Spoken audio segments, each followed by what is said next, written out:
Right, we should have audio. You should be able to hear me. What is up, everybody? Thank you for coming in.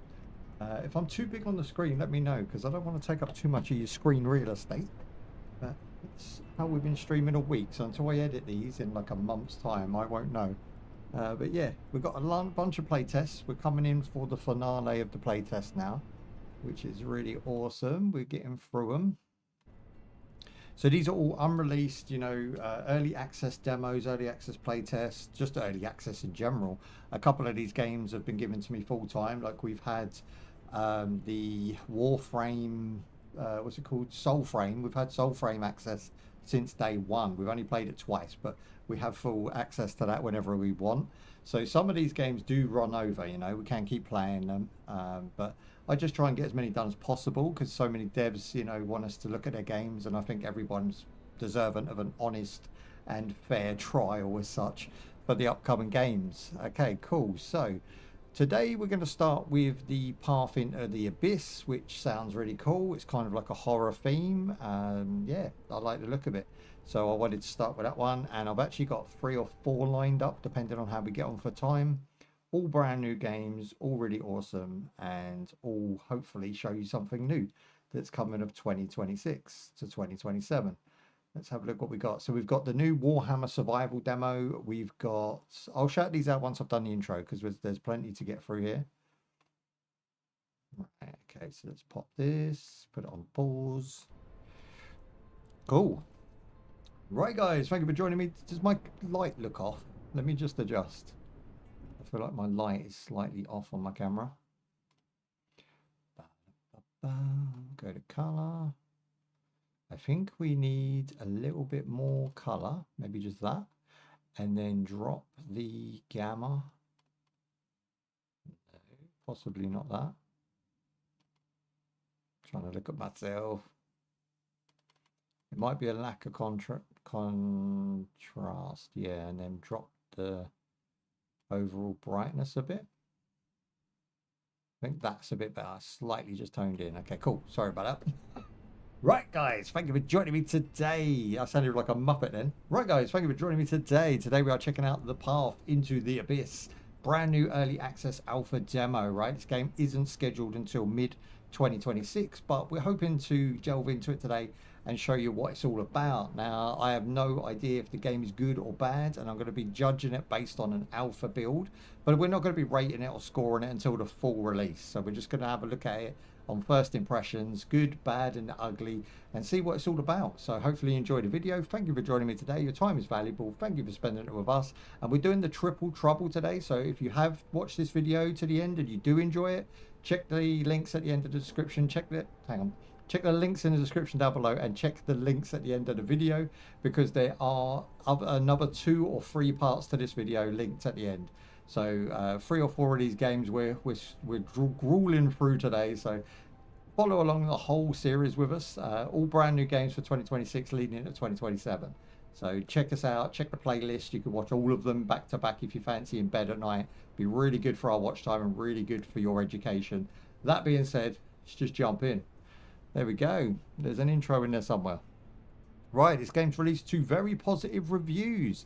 700 people who have tried this alpha, I'm not alone, have actually decided that they like it. It's by MXR Productions, a brand new publisher and developer, so solo company, but possibly a small team.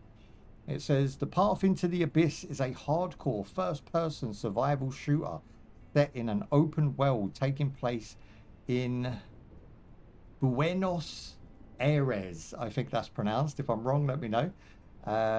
Driven by a backdrop of cosmic horror. It features combat mechanics, dynamic AI, and item scavenging. So it kind of plays a bit like a looter shooter, I would imagine, from that. So it's a single player only, and it's just the alpha demo, of course, so I don't have any stats to give you. It does require a 16 gig RAM, a 4-core processor, and a 3070, so slightly above a 3060. I mean, you're probably really going to run this on like a 2060 or something, right? It's 2060, a 5060, that's it. You're going to be probably running this on a 5060 Ti or something, I would imagine. But that's about it. Now, I just want to cover some of the other games in the list here. we'll go quiet for a minute. So the rest of the videos I plan to cover today are Warhammer Survival, which is a brand new vampire survival type roguelike. We're also going to be taking a look at Neverseas, the playtest right now, available on Steam. If you go over there, you can apply for it. Maybe you get access to it. We're going to be trying out Gate Guard Simulator. So you're a gate guard, and it's in a simulator set in Victorian times. You're not to let peasants through, and you have to basically screen them. It looks really fun, and you can do some crazy stuff in that one. And the last one I wanted to try, and the last one on the list, is God's Death and Reaper's playtest. But then there's a couple of others that we're going to throw in just for the lols, which I will keep secret. We'll run those as we get to it. There's a lot going on today, so be ready with the clips. Let's go. Okay, let's jump in.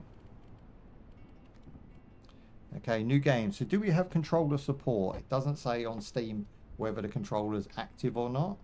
We do have mouse support, which is normally a no-no. So I think this is going to be predominantly mouse and keyboard, at least on early alpha build.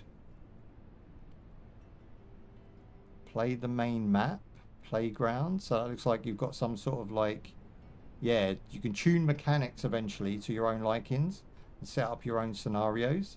Now the difficulty obviously isn't in English, so this game is during its translation, which is fine by me. I'm guessing this is easy. Pinchon sounds easy, so I'm going to go with that. And we're going to go to the main map. We're going to hit play, and all seems well so far. Now, two things I'm making an assumption on this game is, one, it's Unreal 5, and two, it's probably going to be very badly optimized on the back end. They're just two assumptions. If I know anything about these playtests, anything about games I've been playing over the last 6 months to a year, it's going to be that they are just all generically bad on the first initial impression. And I used to get mad at it, right? I used to like really get sick of games being sent to me that were poorly optimized, but it's really not their issue. Like, they've already got a build that they feel is worth testing. They just don't know how bad it runs on every system, right? You can't account for every graphics card and every system out there. So they runs lovely on their system. They send it to us, then it runs like a bag. So we just have to sort of help them, not hinder them. We don't want to, as game reviewers, to destroy the game in the market. We don't want to have a go at games that are unworthy. But there is some games out there that obviously deserve the hammer. But most of them, I would say, are mainly just teething problems. They get better as time goes on. They can optimize if they, as long as the devs do us a solid, we should do them one by, giving them the benefit of the doubt. And hopefully they build some stuff we want to play.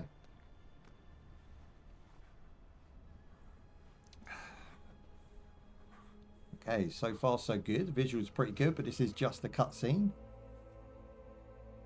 Now it says into the path, like it was some sort of extraction point. It'd be interesting to see what this actually is. I love the theme. It's definitely like a Stranger Things, sound design and visual theme to it. An extraction shooter in Stranger Things settings. I don't think we've had that yet. The closest. Oh, what's the closest we've had? Probably one of the ones we've already featured. We've had a couple already. But not, I would say, that Stranger Things was jumping straight in your brain. This one, definitely.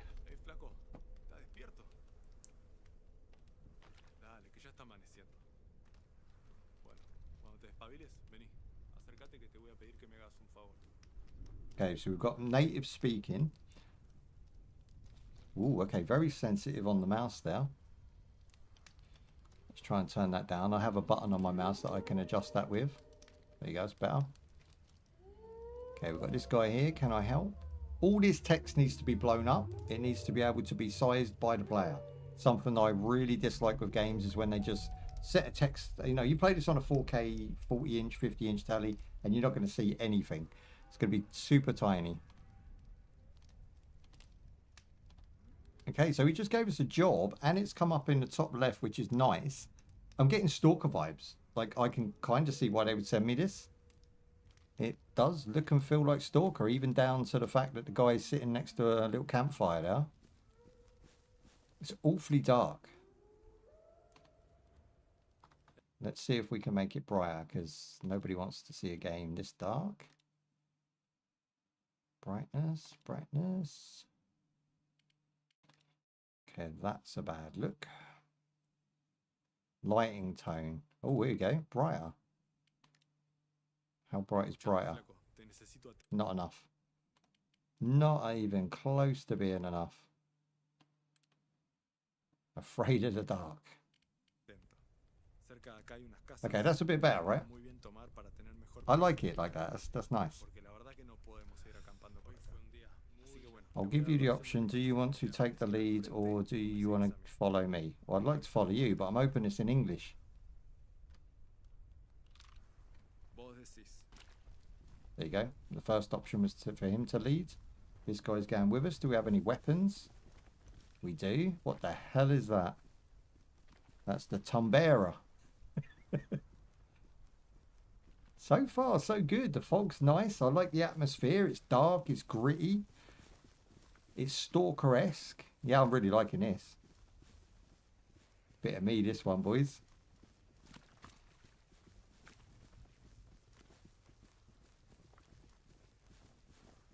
Animations are basic, but fine. It's running smooth. You know, I'm running this on Linux in an alpha build of all things. This is how far we've come. Okay, what we got here? Pick up the mask. Now this game does have FSR, but it did not come auto on. It does have motion blur, but that doesn't come auto on. So I respect the devs' choices. Okay, we've got shots popping. This gun feels really weird. It just feels like a piece of pipe. It's like a zip gun from back in the days. Don't know who we're shooting at. Let's move up.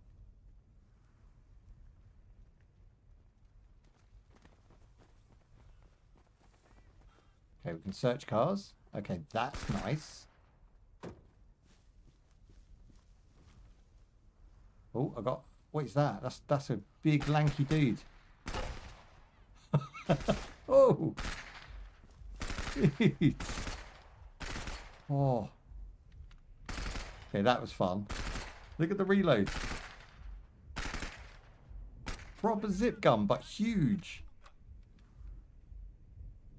Okay, what we need to do here is just make sure we've got all our controls set, because there's going to be some things like toggle. Here we go, toggle aim, toggle lean. There we go. Yeah, okay, the devs have got the right idea here. Like, I'm really impressed. I'm not having to moan about any choices right now. Flashlight is on C, which is really weird. We'll put that on the mouse here.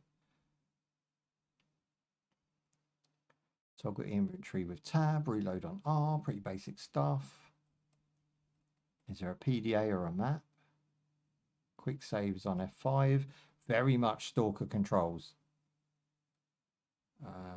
Sprint on left button, fire cow. Everything else seems fine. Maybe turn down the sound effects a little bit. Are they kind of loud when you shoot? Save the game where we are. New save. Let's name it. Okay. Wow, okay. So far, so good. Now I'm going to put on FSR. I'm going to see if it hits the system. Just out of curiosity. We're obviously going to do a proper playthrough in a moment. I'm just having a little faff around. So FSR 3.1 is the most we can have, but we can have it native. Yeah, I already dislike the shadows. Do you see the speckliness on the end of the gun now? So like 3.1 wasn't good, right? But sometimes it can make your system run either worse or better for it. So I wasn't having a problem. So I'm just going to leave it on TAA, which is my favorite native renderer anyway. And you can see there, it does have DLSS frame generation and super resolution, both of which I don't think we really need on a game like this. Okay, we're going to load the last save there.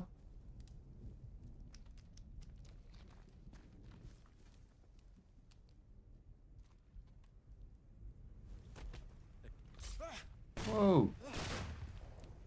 I think I attacked him.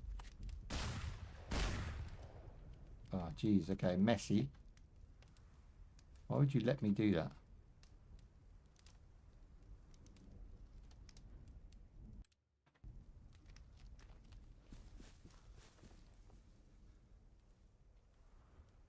Escúchame, flaco, te necesito atento.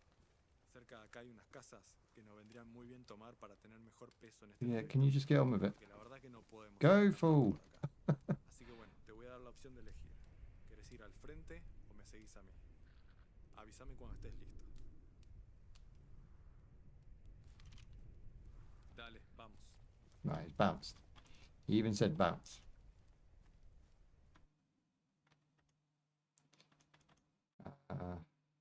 The voice in the game sounds quiet. What, he's talking? Yeah, it will. It's on max. I don't know. Voices in games nowadays, especially with Unreal 5. I don't think I can fix it. Like music is down, that effects are up. Ambient. I mean, there is no voice slider. I can turn the game up, but then you've got to deal with the shots, right?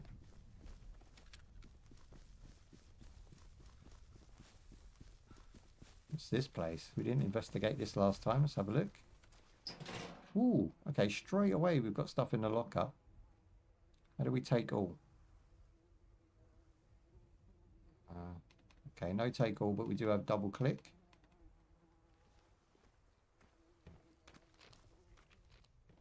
Yeah, this game looks pretty nice. I've not really got anything to say bad.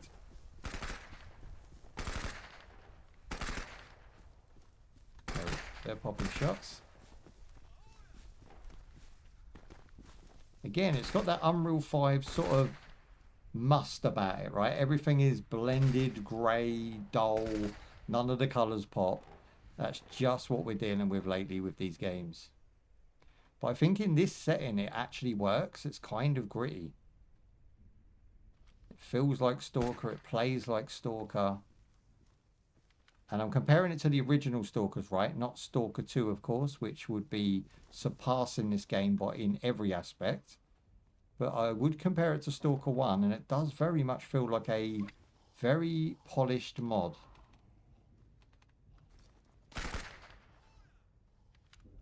Oh, there he goes. Lanky beast.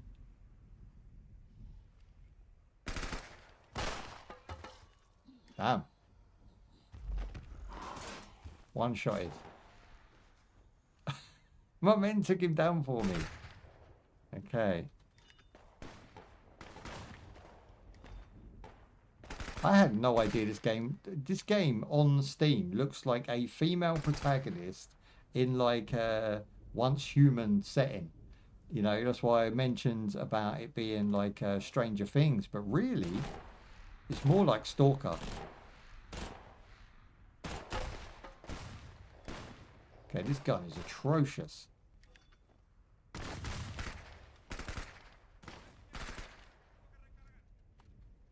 There's no aim down the sight.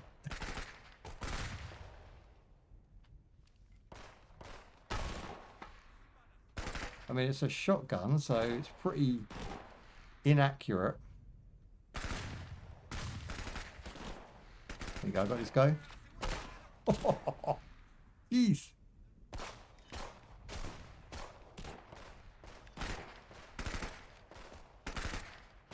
I don't think I'll hit him from there, will I? Don't know, it made a big chunk in the ground. This thing's lethal. And you know what? I respect it. I respect that this would be the accuracy you would get from something of this construction.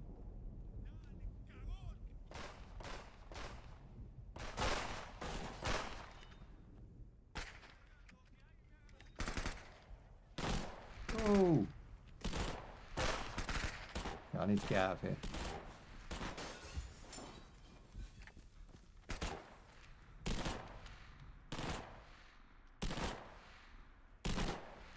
I can't believe my teammates have MP5s and I've got pole.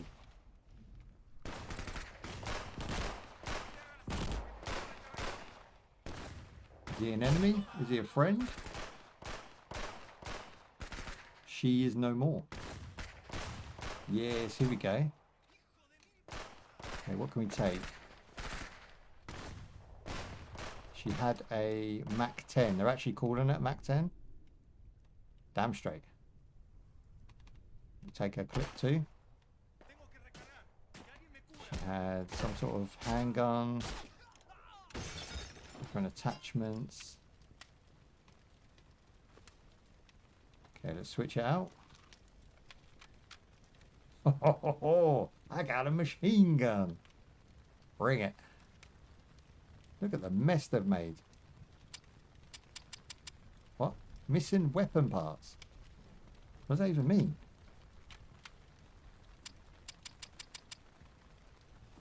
Missing weapon parts. Oh, it's broke.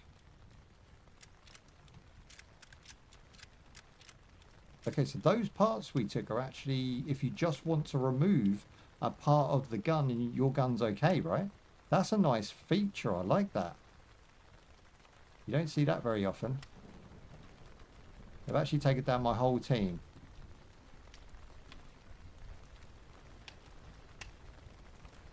Okay, so he's got this, but we can do attachments.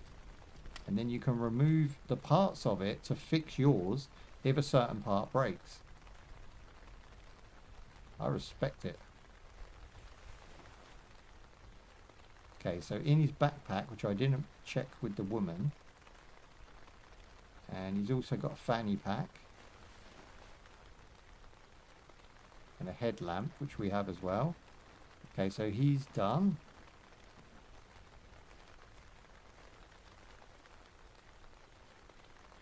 Okay, war paint, look. Is that a mask? Yes. Okay, body armor instead of a fanny pack, definitely. There you go. And then in her backpack, she had some ammo. This is the shit. I like this. This reminds me of Stalker 2's visuals on a Stalker 1 base game with mods. So think something like Gamma, but with that Stalker 2, you know, quality of life. This isn't bad. The shooting's pretty solid. These things are a bit funky. Look at the sides of man's toes. You can't search him. He looks a bit goofy. He looks a bit dwee. But then don't we all nowadays, right? So now that shootout's over, all of the enemies have returned back to whatever camp they came out of. And we get to search.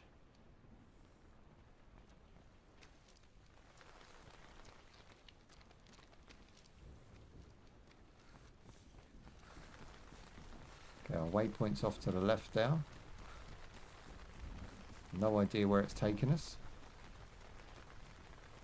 I was a bit shocked because I'm disappointed that I didn't get to spray and pray with my Mac 10.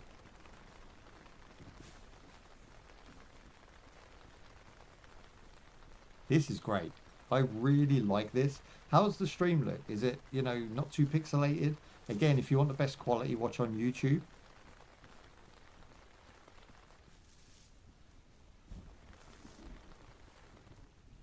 Okay, 60 to point. I'm sure we're going to hit some resistance along the way. Again, I don't really understand the purpose. Like, we've just been dropped in and said, you know, I'll follow you, and that was it. Whoop.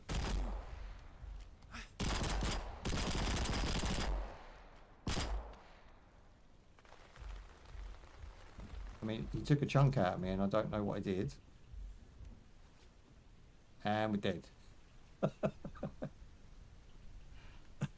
He was just standing there. I was like, is that a man? Is that a tree? No, it's a man. It's all looking good. Oh, happy days. Right. Load last save or load last save point. See what happens. So that just brings us back to the start. Yeah, with no loot.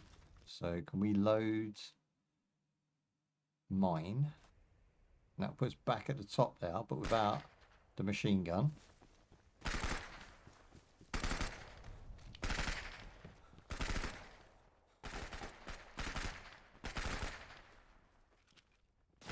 But we have got damage, so maybe better to start a new one.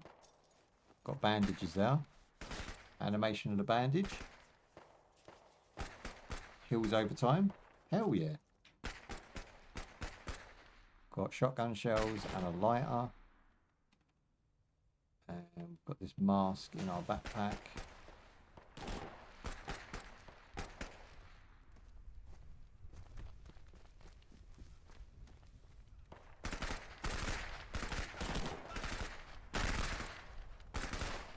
I think it would be better if you could tell the difference between the enemy and your friends a little bit more. At the minute, they just all sort of, you know, I don't know them, so they're just generic characters surrounded by generic enemy characters. There's a guy on the roof. No wonder I was getting oofed.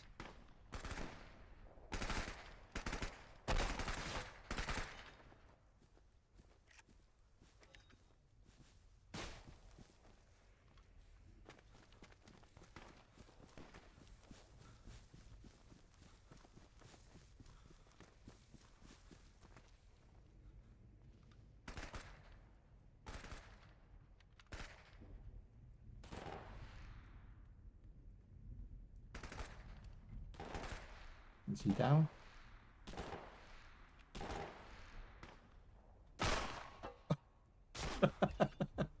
I love the realism.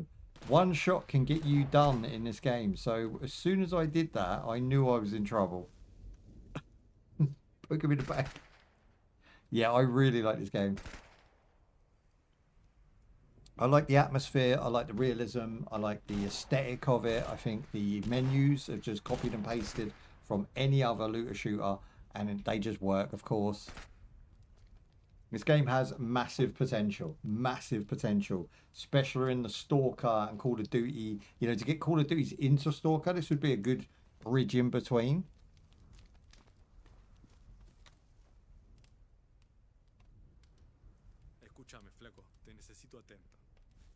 I've got to save it after talking to this guy, because if I think he's Mexican.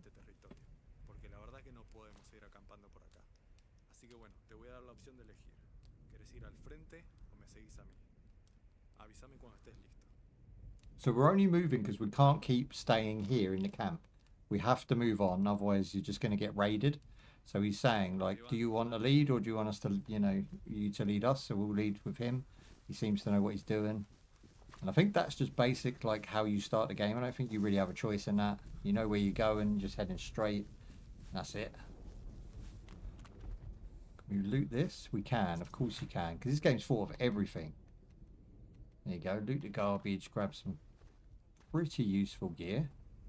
Now I did notice there's a craft in here, look. So we can craft our own bandages with cloth. We can make Molotov cocktails. We can make poncho. I don't think there's much protection in the poncho, but we can make one. And we can make sandwich. Sandwich if we got bread and salami. Sounds very feminine, salami from me there. Salami. Here we go. Oh. Box is gold. Another one of those. What's this? Some old story about difference. So when you're chilling and you're having a relaxation time, you read a book. If this was open world and you had like just missions in the open world and it was a vast environment that was interesting, I would already be purchasing this game right now. Take my money.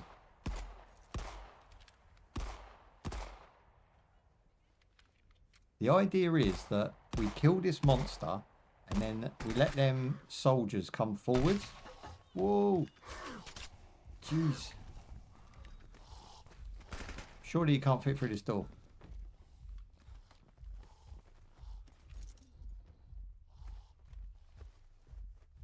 Got to stop the bleeding. That's what makes this game great, is I have done very little so far, but I have enjoyed every minute of it. And every minute I'm enjoying is a risk and reward.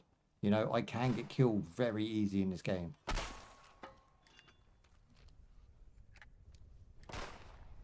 He's just oofing my whole team. But he's also oofing them, so maybe just let him go ham. He's doing our job for us. Do we have any health stuff? We've got pills.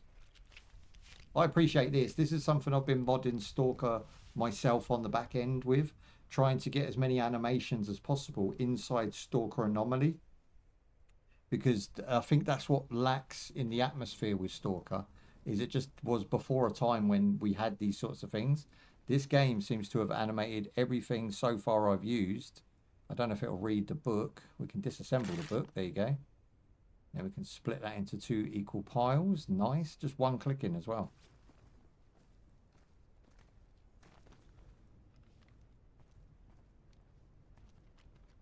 Okay, don't need loot there.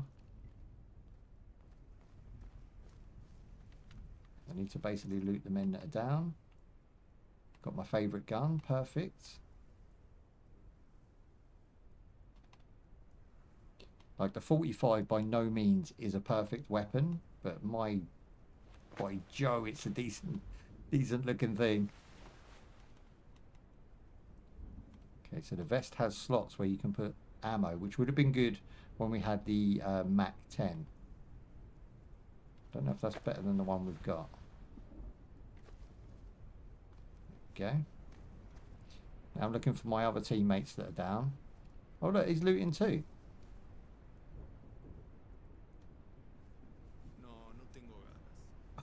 Okay, so it is very much like Stalker. So like I'm a stalker, he's a stalker. He's going to loot my loot. That's pretty cool. I'm excited for this.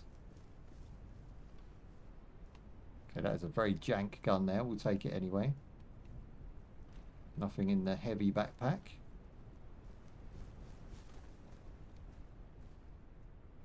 What? Oh, you just chilling? My man's just chilling. He's not scared. He's not shook at all. Okay, we just got a radio. We can use it. What? We have dialed in... No way. So at some point the missions are going to get you to dial in and talk to people on the radio. And I've got a headlamp. Oh, yes. Pick up the binoculars. We've got a knife and other such things. I thought this was just going to be a general workbench. J to read. Shut up. We've even got animations to read in books and journals. This is where we keep all our tasks, like the PDA. We've got a map. Very much a... Yeah, look, so mouse wheel forward actually zooms in, unlike Stalker, which is opposites. You can even hit tasks and it will show you where the task is, the next one to go to. Whoever's designing this game and working on this game and developing this game, they understand what we want as the sort of player that likes these games. They get it.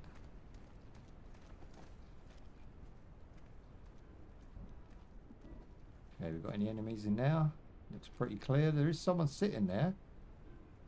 Don't know if they're a friend or not.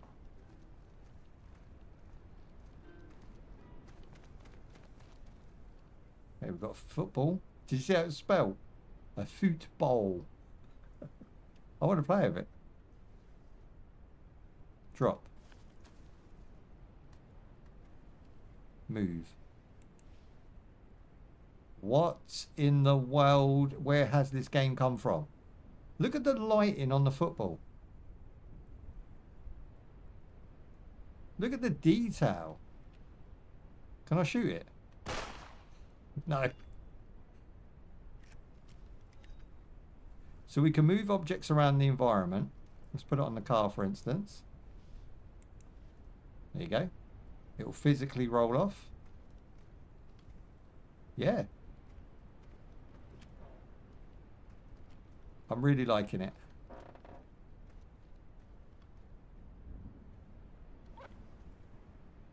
Okay, we've got an axe and we've got some WD-40. Yes.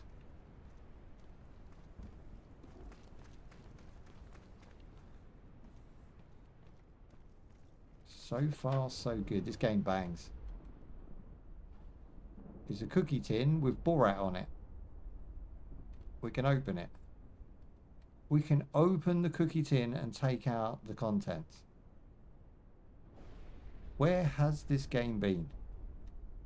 So this gun, right, it's done, right? So if we disassemble it, I just get parts. Scrap metal. There's so much going for this game right now. In the garbage again, scrap, a few bullets, and a piece of wood. I don't know what we need that for. Shitty toilet.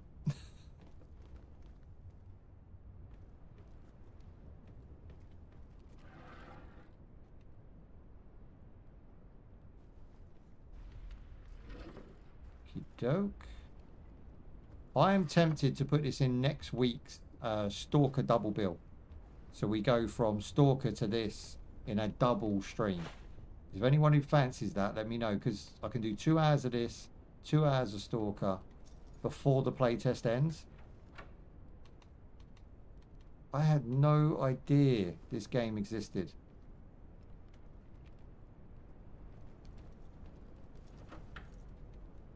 Again, I have no idea what I'm supposed to be taking either. I'm just grabbing everything. I'm assuming bullets are always useful, right?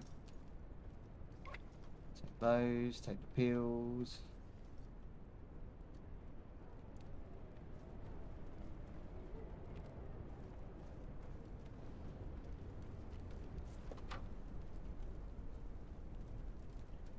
Okay, gunpowder. Let's see if we can craft anything. I've been grabbing a lot of loot, but I've not crafted anything.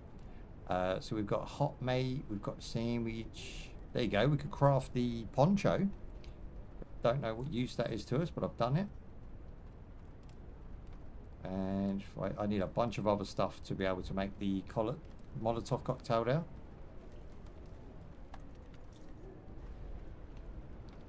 So does the poncho now... Where is it? Poncho. In a backpack. Binoculars, gun. Well, I made it. I just don't know where it's gone.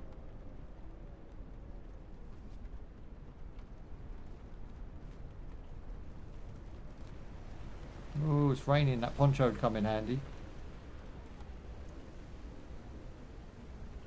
Sure, I just created one.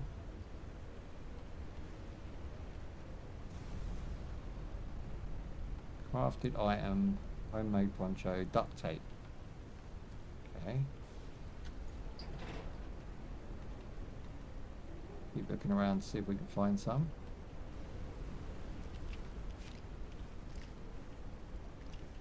Took the green peel. We've got the 45, of course. Ooh, that sounds nice.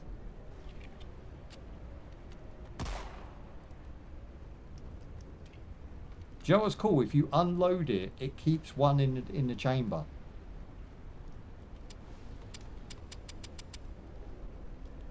Got jam. Shut up. If they can get this game looking sharp on TAA with no use of FSR or DLSS, running sweet on the back end, I am fully in. Do you know what I mean? I think the game does look like it's... I mean, unfortunately, it's Unreal 5 mush, that look to it. But if it just didn't use Unreal 5, but then you wouldn't have all the effects. You wouldn't have, like, my wet gun, for instance, or the lighting on the floor over there, or the specular lighting that goes on. And with a bit of optimization, even FSR can make this on 3.1 or DLSS on a 4.0, can make this look nice. But it does tax when you want to live stream and create content. So I would rather have native TAA running really sharp and really nice. If they can get that done, I am fully invested in saying that this game's great already. It has the makings of a great game. Ooh, okay, we've got kind of like anomalies.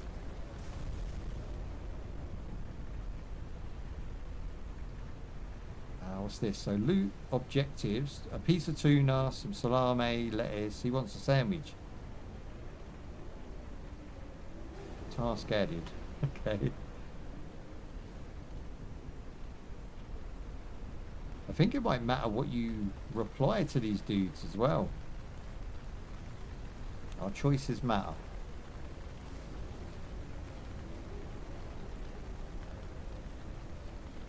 we've got an old water tank. Ooh, that lighting though, boys. Try and catch a glimpse of it.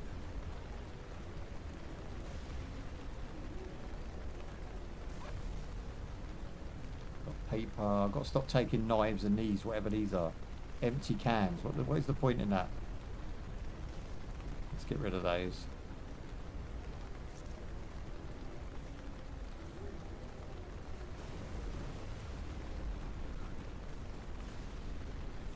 Okay, it seems like my temperature is now affecting my health.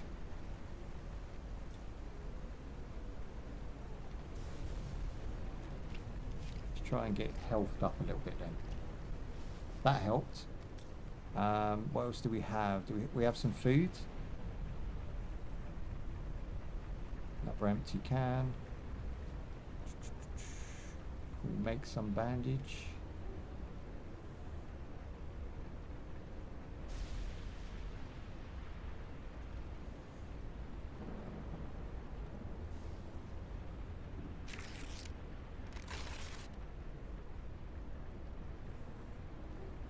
Okay, we can stack paper quite high. Yeah, I'm not finding any food. Just coins and other things. Okay, we need to find more stuff. It's raining here and in the game.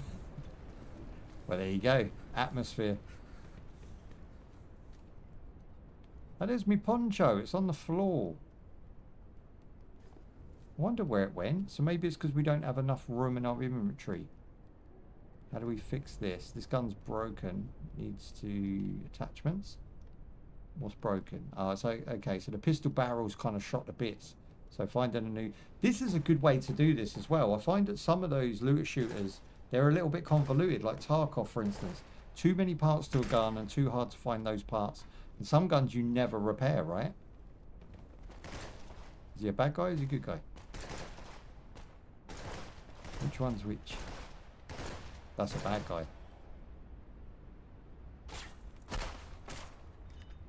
Oh, I wish my gun didn't suck. Oh, actually, I've got the Colt. Ooh, pop it.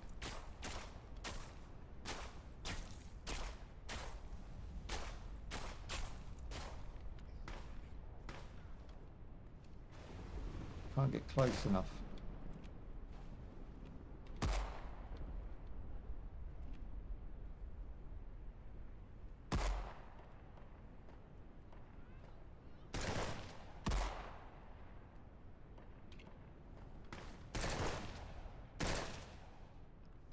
So reload is not really reload because you don't... You have to manually reload, I think, in the... Yeah, because I've got no bullets, but then if I drag these... I've got 45 ammo. Okay, that's 45 ammo, right? So now that's full. What's he want? Is he coming at us? You want some, son? Give me your stuff.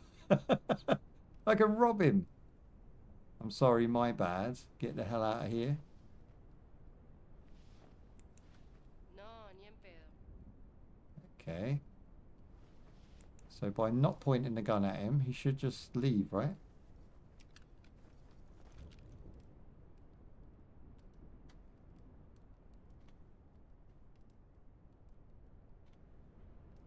That was nice. You could have robbed him, you could have killed him with nobody seeing, or you can take a new job from him, a task.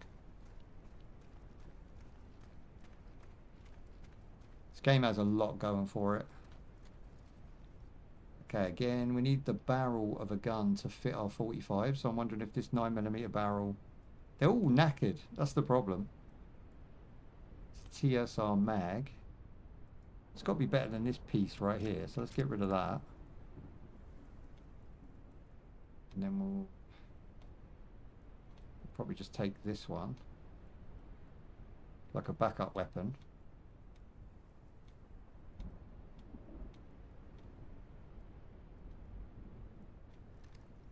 Nice. Body armor 12 out of 20. What's this one? That one's knackered. Swap those out. Make sure this doesn't have anything in it, which it does. Put stuff in my pants.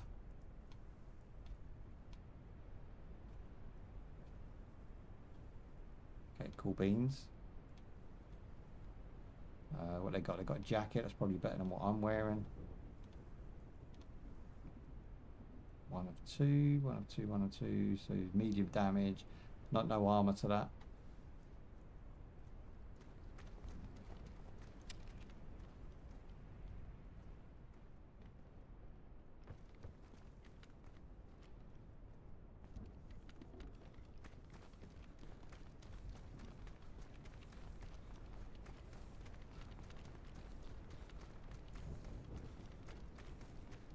Okay, so now the weather's cleared up, I think we'll go to the waypoint, because I am hungrier than a camel's.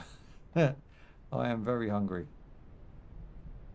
Gun cleaning. Hang on, how can we use this? Is that crafting item? Let me drop wood. I don't think wood's that good. The axe, I can't really possibly see a purpose for it. Augmented. What's this? Equipped. Don't know what that is. Health pill, maybe?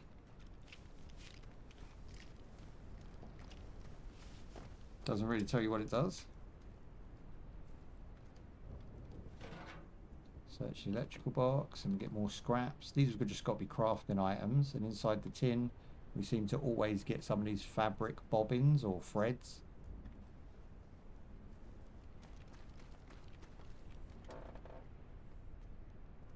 Should probably search this building as well.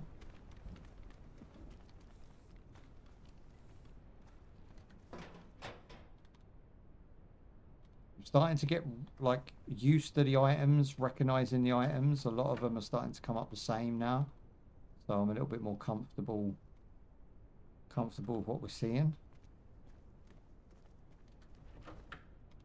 I think this game needs like easy, medium and hard. It needs hardcore mode for like those who want to be affected by the weather and to be affected by hunger and water. And then it should have like an easy mode for a single player experience where you're just worrying about your loot, just worrying about the tacticalness of the game.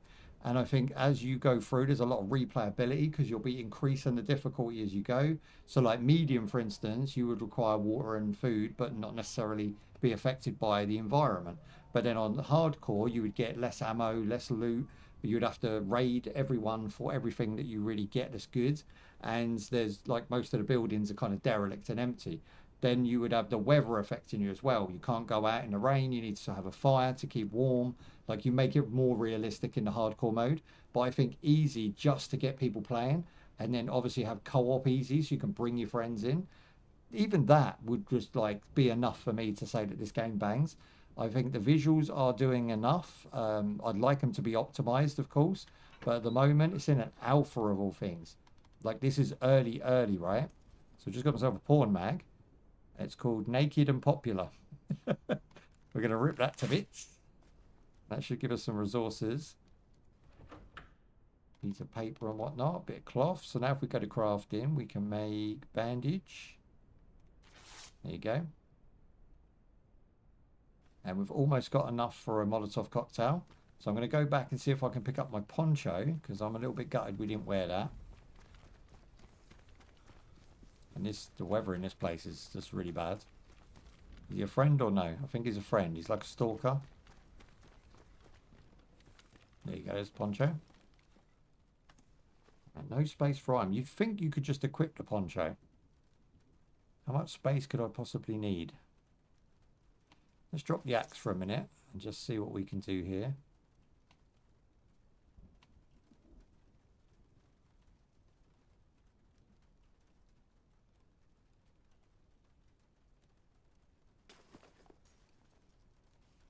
There you go.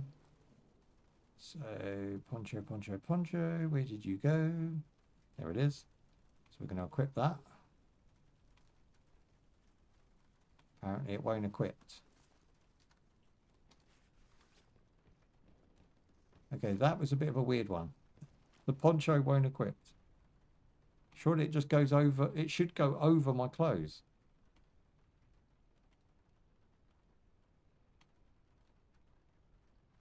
I like the fact they've modelled it. That's nice. But yeah, I mean, a poncho is something you throw over yourself to protect you from the weather, don't you? But it doesn't seem to equip. So if I hover, it says an improved plastic bag piece. That's it. It's just a poncho. Maybe we have to be outside. Maybe it has to be raining. No space available, unequipped. Unequipped what? My top. That means I'd have to put the handgun down. Let's see if we can make some more space for my top. There you go. Now put that on.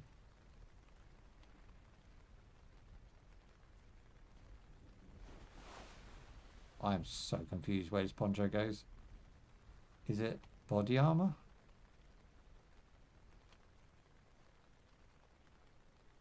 No space available. Unequip this item. But then it doesn't tell me what item. Okay, that needs a little bit of work because it's a little bit confusing how to wear the poncho. And if a poncho, really its main function is to throw over the top. So no matter what armor I'm wearing, or body armor, or hoodie, it should just go straight over the top. Like that should be an accessory to what I'm wearing, just to keep me warm in the rain.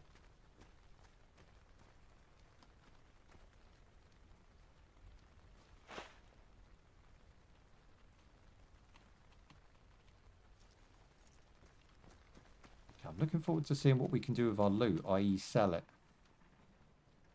You know, is there a tradesman? Got myself a backpack.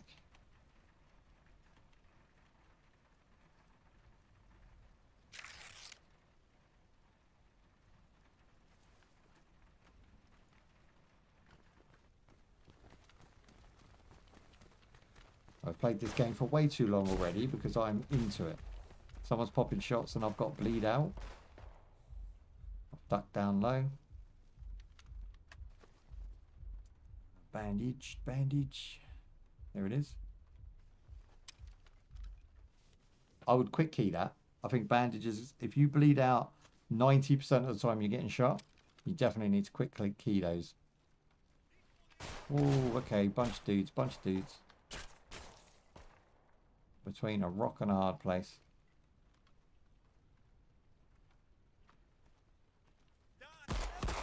Ooh. That was realistic. Someone really didn't like that.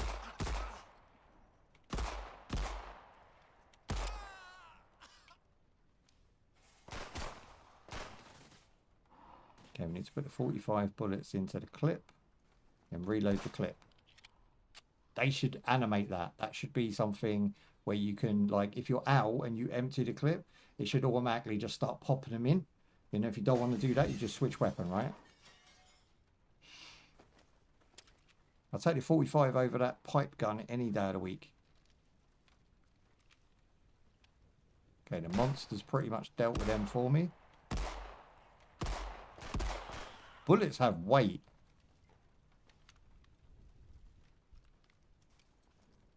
That's class. So look, you have to take the clip out, go back in, drop the 45s onto it, then put the clip back in. That's a little bit cumbersome. I think I've seen that done better in DayZ.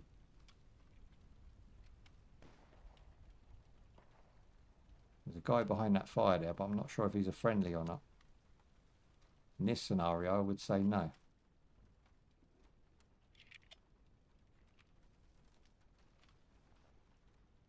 Okay, so this guy had a windbreaker.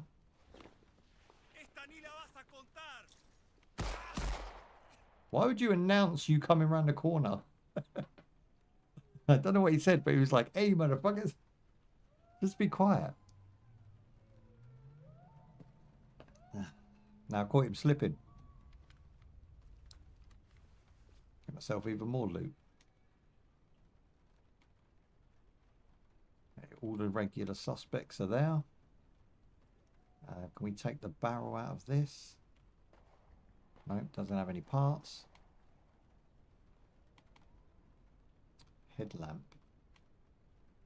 How's our headlamp looking? 100 out of 100, so we don't need to worry about that. He did have a better coat than mine. I think I'll take that. And back to your previous. His body armor's not as good as ours. Probably because I put 2 through it. Okay, unloaded the 9mm just by right clicking and doing unload. Then if you go to attachments, we now have a better 9mm barrel, so we can maybe replace that with ours if we need to. I'm going to take a couple of those parts off of this one. It's actually not a bad gun now. So you can see this one's broken. So if I now go to repair. No, repair's not working. How can we do this then? Put that there. Go to disassemble. Can't disassemble a broken tool, it says. So we'll drop that one and we'll take this one. Tricky dicky. And then what we'll do, we'll try and repair our 45. So I'll bring up the attachments. I can move it around, which is really good. And then we'll take this 9mm barrel. Ah, so the 9mm barrel doesn't fit the 45. So we're still stuck. But what I can do, of course, is get rid of the Tumbler soon, which is the shotgun we've got. Now that it's all gone quiet. We could switch it for 2 handguns. This guy's got pump action, that. Yeah, we'll take that. Rifle gun parts. It's missing some gun parts though.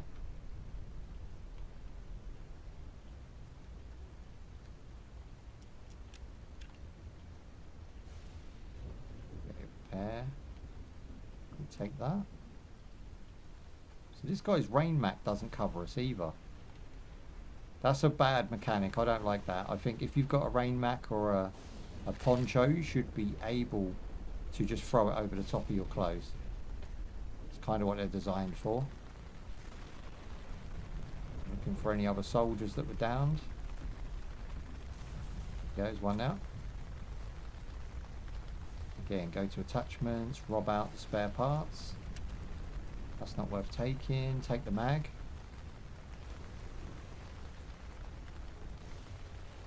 Done. God, it's raining heavy. Can we now equip the poncho?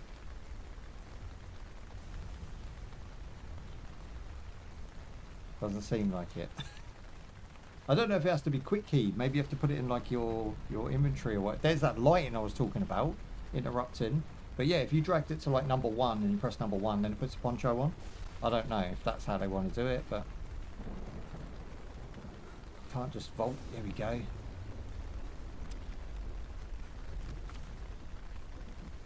What did it want me to come here for? Okay, we need our head torch on. I can't see.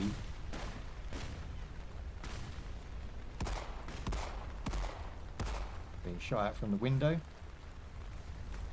to get down to the other side of this cover. Don't think we're going to survive this one.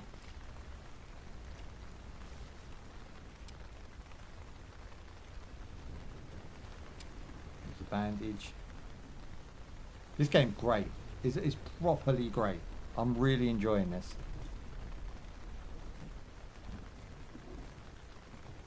There's a health pill.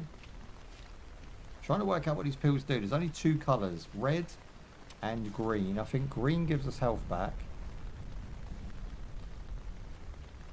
Now we know we're going to get shot at, so let's try and get inside. Out of the weather, there we go.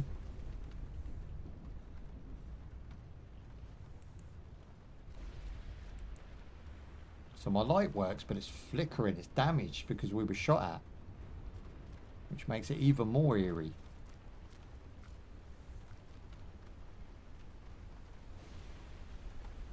It's in that building there with the light on.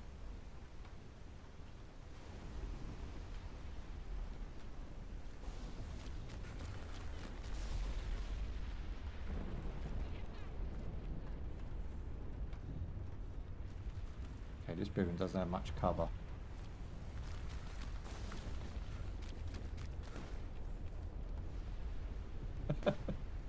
Game's got me shook. Yeah, I don't know where that fire's coming from. I think it's behind this pillow.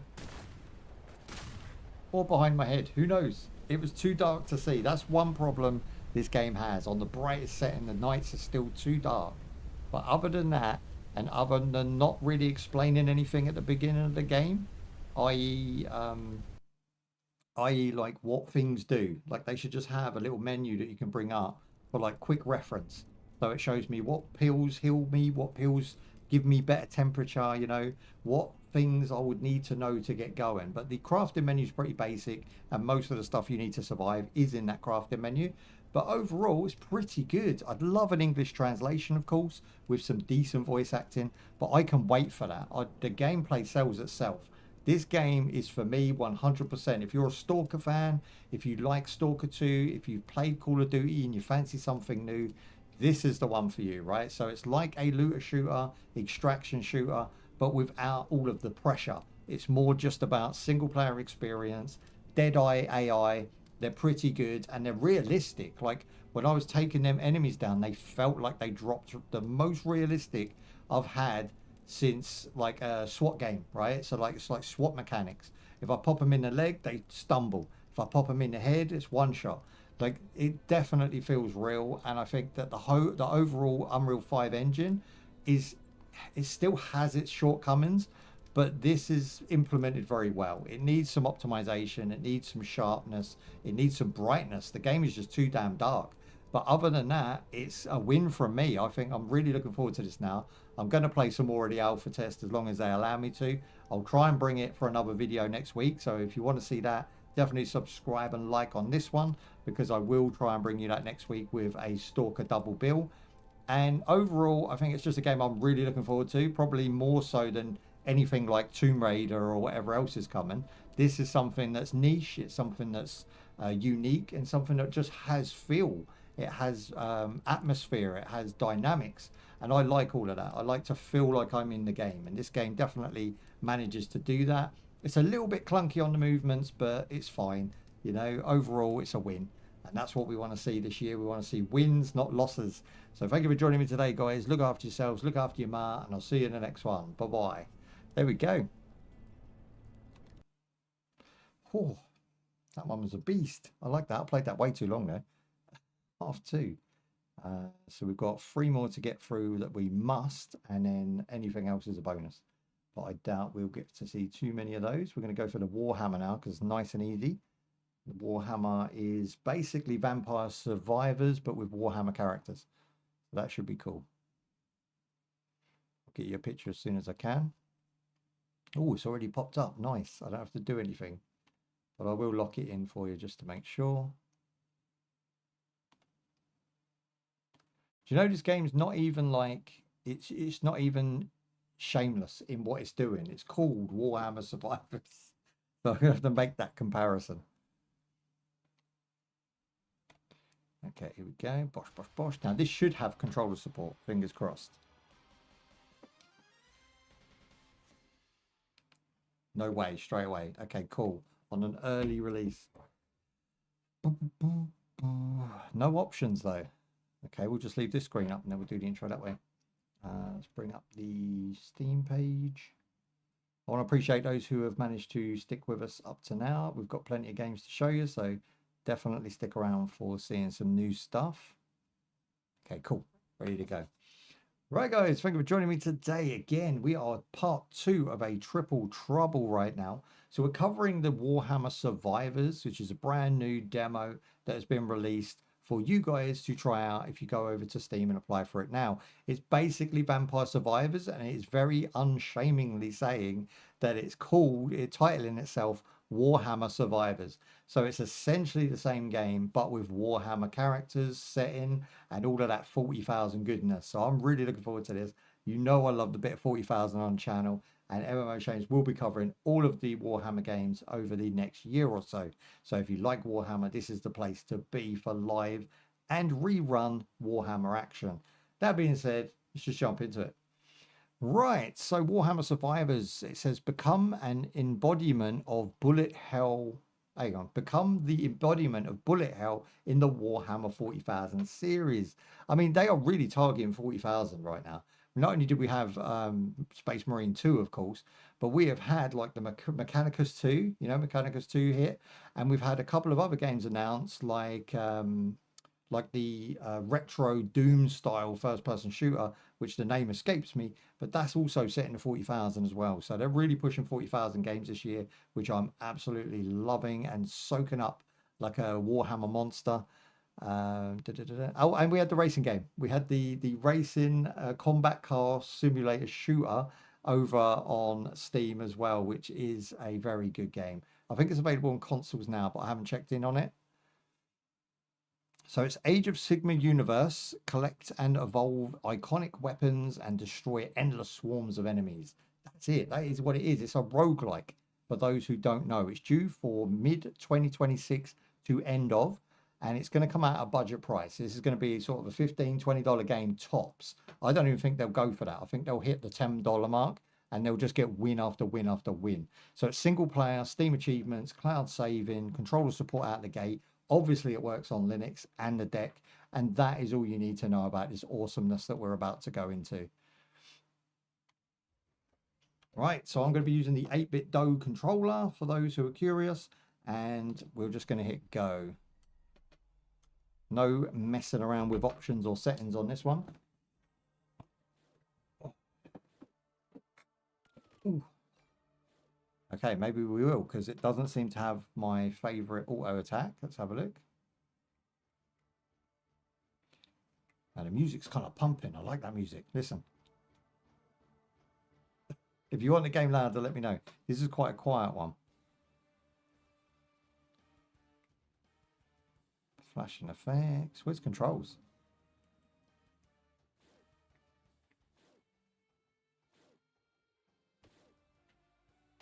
So it has auto attack, but it's only forward.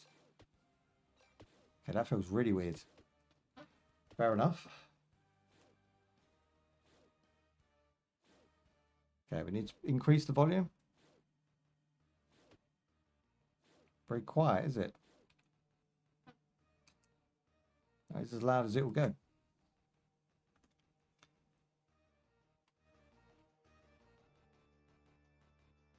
Maybe it's my volume. Let me have a look. The other game is fine though.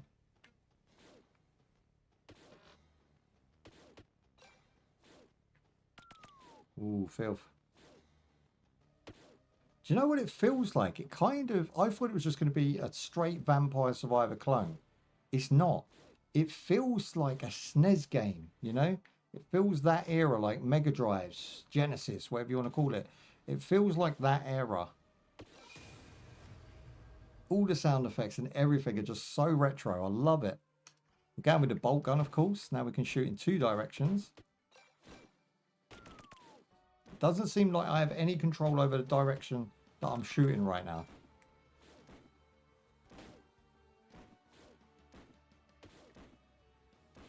It's actually quite tough to start with, which is a nice approach. So a lot of roguelikes can get a little bit boring at the beginning because you know that you're just like trying to get to level 10 quick as you can, you know? You're just standing still, moving very slightly left and right just to get that bar up.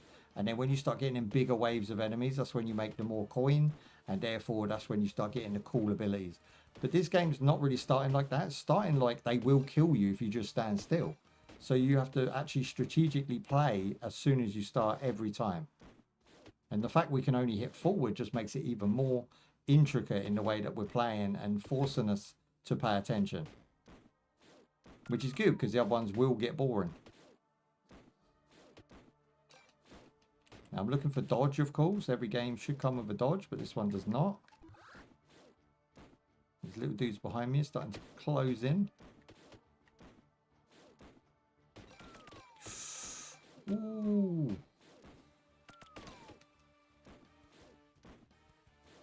Feels really weird. No dodge. I cannot aim the gun at all. It is automatic. Is that health? Health it is.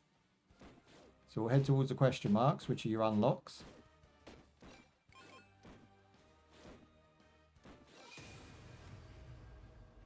Okay, what do we have here? Throw exploding dice, fires one more projectile, or generates a damage zone. Well, I like all of those. I guess the exploding dice could be cool.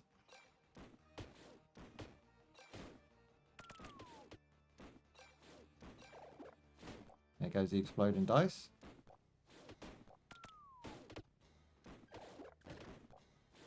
They're kind of useless because they take so long to go off.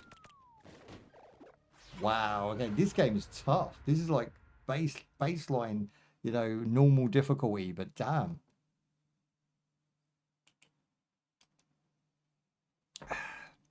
Bear in mind, we have done no upgrades right now. We have our upgrade screen here. You have strength, you have reload, you've got your aura speed, which is sucking in things from a distance. That's actually really useful. So character pickup range is increased by 5% per block, and there is 2, 4, 6, 8, 10 blocks to go through. So there's a lot going on here. You've got your corruption, which is going to be like your downpours. You've got your radius, you've got your shield. You've got your sustain, which is, I think, duration of weapon effect. Yep. And you've got your toughness, of course, recovering 1 HP per go. So I'm going to go with that. Now, unfortunately, the demo doesn't let me do any of that. So I'm going to have to wait until the full release before I can even show you what you play like within the first hour. I was hoping to do a longer video, but it seems like it's just going to be a real quick, short one just to show the mechanics. But you can see without upgrades, you are going to struggle and find it very tough for at least the first hour of gameplay, which I am completely behind. I think these games should last as long as they can. You know, they're a budget price. You get a budget sort of package, but it's got skill behind this, right? There's some real thought gone into this. There always is. And I did say earlier on one of the other videos we made for Warhammer that Warhammer themselves have never really made a bad game. They've just made some hits and misses. Warhammer produced some of the best looking, some of the most groundbreaking, some of the better graphical games, always solid mechanics that any series has ever kept up with as long as Warhammer. Warhammer has been making games since I started gaming back when I was 17. Now you're talking about 30 years right now.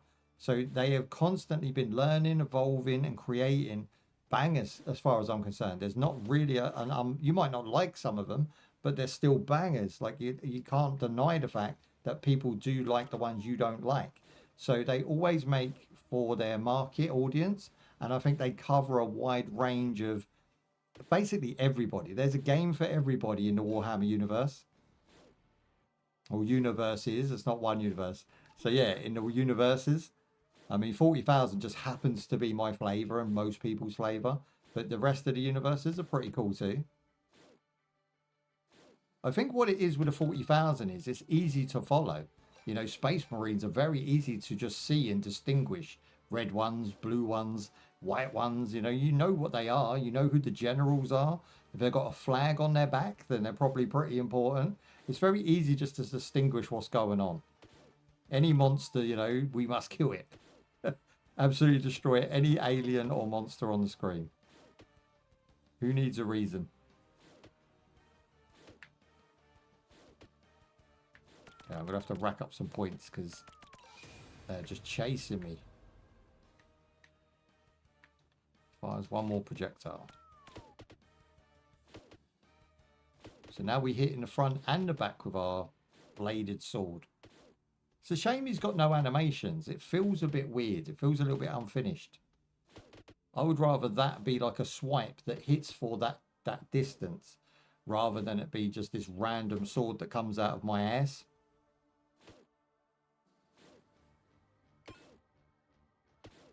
Okay, we're doing 14 damage. It's all good. These are a problem. These yellows here. When you first start, you don't do anywhere near enough damage to push them back.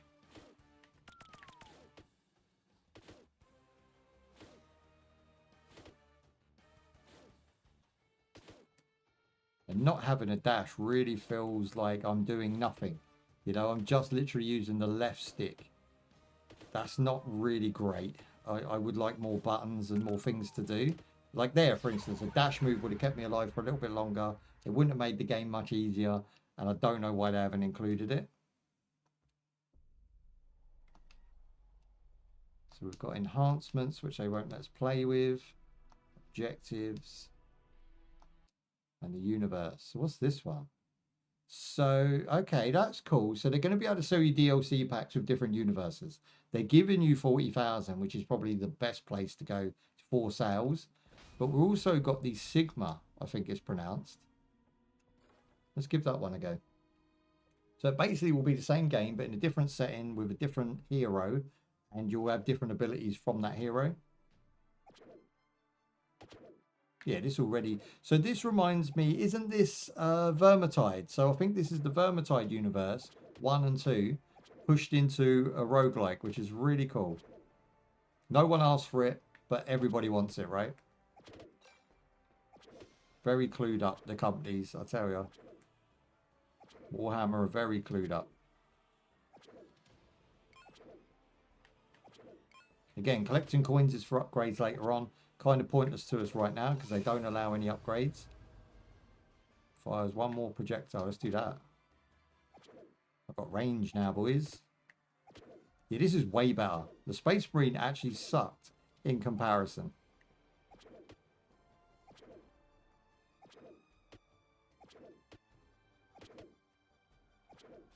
Now, these games are not for everyone. You know, roguelikes in general, I think, are fun on anyone's level, but certain roguelikes like this, for instance, or Vampire Saviors, is a little bit more for the hardcore who doesn't mind a lower visual, you know, fidelity with their roguelike. There's some really pretty roguelikes out there, some really awesome roguelikes, but I feel like those ones are the go-tos. I find these 2D ones, especially Vampire Saviors, is one of my most played roguelikes of all time, just because it's so addictive and so fun.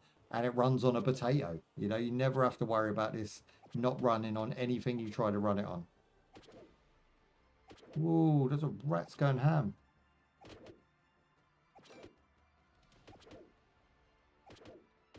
See, in this one, I'm able to take a little bit of a risk and sort of hang back and, you know that I'm going to get some coin or some skulls, shall I say. So I know I'm going to get some skulls and I can actually like take the piss with the enemy a little bit, whereas in the 40,000 version it felt off. It felt too punishing, too slow, too boring, and they do need to animate the characters. This is okay, but I feel like without animations it loses something. You know, why try and copy Vampire Saviors to that degree when, you know, it feels lazy? You could have done Vampire Saviors but with some cool ass animations. So I feel like that would have been a better step, you know, put a bit more work into it, hold the game back a couple months, put some new animations and make us feel like we're getting something, you know, old and familiar, but with a new coat of paint on it. Not just Vampire Saviors 2.0.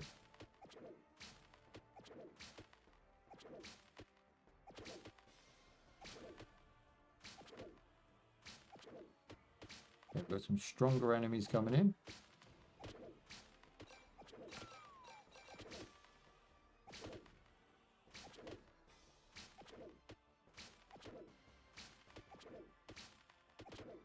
Oh, buddy, what is this all about?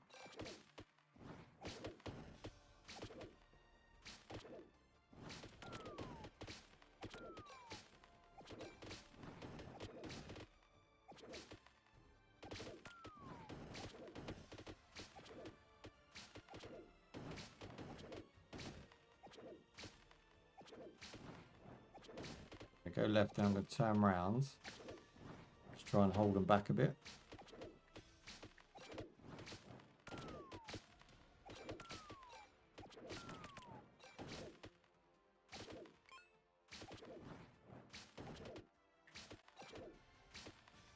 Okay, we're about to be hoarded. Again, no dash, no special moves, no nothing. They're really bare bones, this. It's still awesome because it does feel like Vampire Saviors. It just doesn't have anything more than Vampire Saviors. So that begs the question, when Vampire Saviors is on sale for $3 to $5, why would you buy this? You know, again, if it just had more animations, they put a bit more time and effort to it, it would have been something really special and worthy of a competitor. But instead, they've just got the bare bones of what they needed to do to copy and paste Vampire Saviors. which again, isn't nothing wrong with that. It's still Warhammer in a Warhammer setting. But you just fall short. You fall short because there's nothing interesting now. It's just the same Vampire Saviors over again. And we've already played that game to death. That's the sales on that game are because it is Vampire Saviors, not because it is Warhammer. So Warhammer will sell based off of its name, but you're not getting anything new than we've already got, and that's a shame.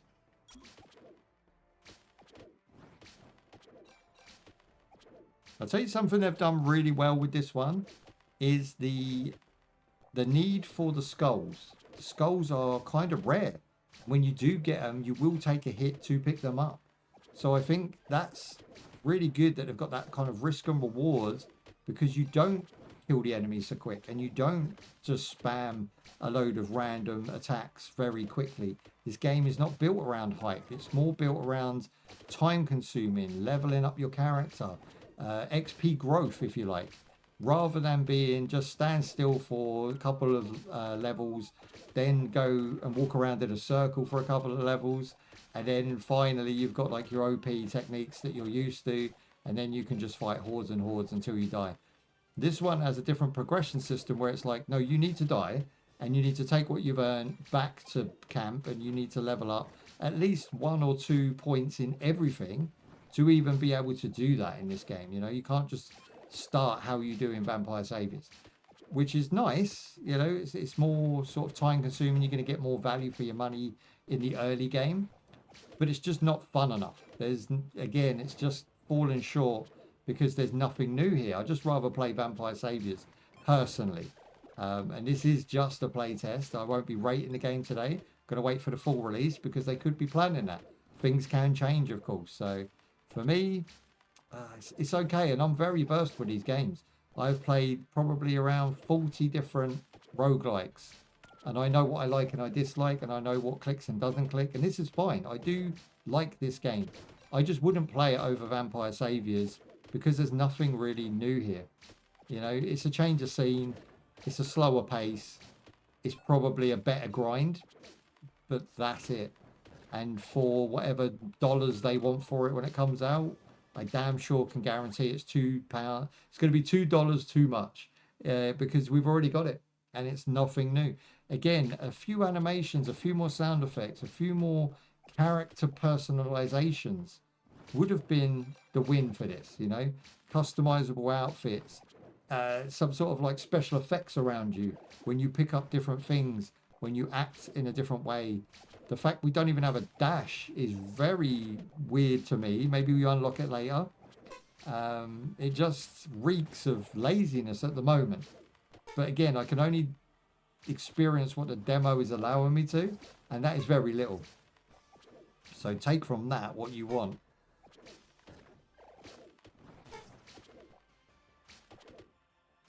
I'm looking for health now. Can we get one from here? No. What is that noise? Sounds like a trumpet.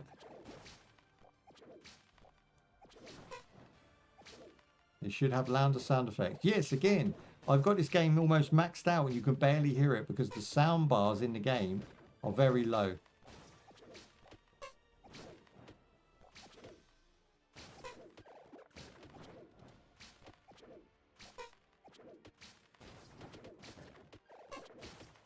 I've been going for 8 minutes and I'm kind of bored.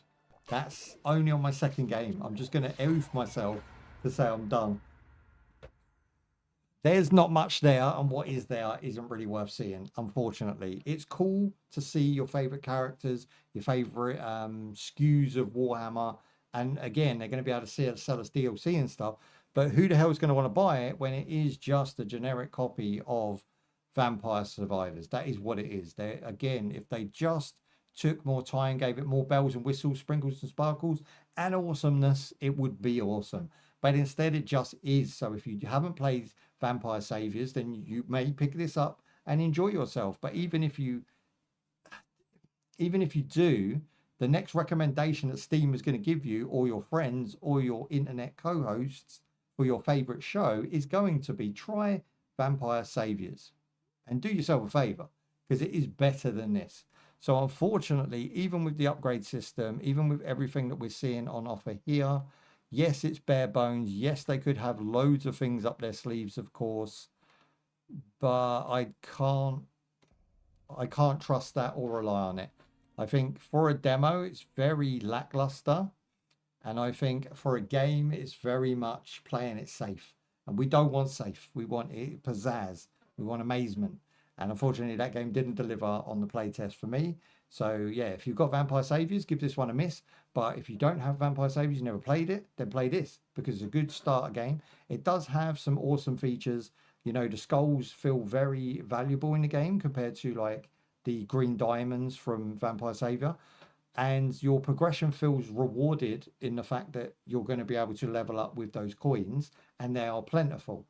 But the overall gameplay is just very generic, very boring, very samey. So I'll leave you with those thoughts. Take from that what you will, and we will check the full game out when it releases in the end of this year. Thank you for your time. Your time is valuable, and thank you for spending it with me. Peace out. Look after yourselves. Bye-bye. Right, that one's done. That was nice and quick. I thought there'd be more content in that. There wasn't, so I was pleasantly surprised and shocked that I thought that was going to run for a lot longer. Okay, so I'm really impressed with the path into the abyss. That really did get me, that one. That was good. What do we got next? So we've got Gods, Death and Reapers, which is also a roguelike. So we're going to go into the 3D realm of roguelike right now. It's on a playtest, available on Steam for those who are accepted. So we've got early access. We're going to expect not to review this one with a score either. So we've had a definite win. We've had a meh, and now we want another win. I want positive from these playtests because I only get to do so many a year now, playtests. I'll probably do about 20 to 30. Because there's just not enough time to edit them and get them out. And then in between, we play regular series that everybody's playing, like Resident Evil, you know, Metal Gear Solid, yeah, I don't know, Wukong, whatever it is that's the flavor of the month, we'll be playing that. But in between, I love to do these play tests. Right, we've got the alpha build. Stay tuned. Very thank you. You are here, but Death is taking a nap. Okay, this playtest is now unactive. So we can't actually play that one. That's a shame for them because we was going to give it some publicity. But it's done. And unfortunately, we missed it. So I'm going to uninstall that and never look at it again until it comes out. The next one is Never Seas, which is a pirate ship, I believe. Pirate ship pirateering game. Quite popular. Quite a lot of people looking forward to this one. Hopefully it's not dry bread. I'll get you a picture as soon as it pops.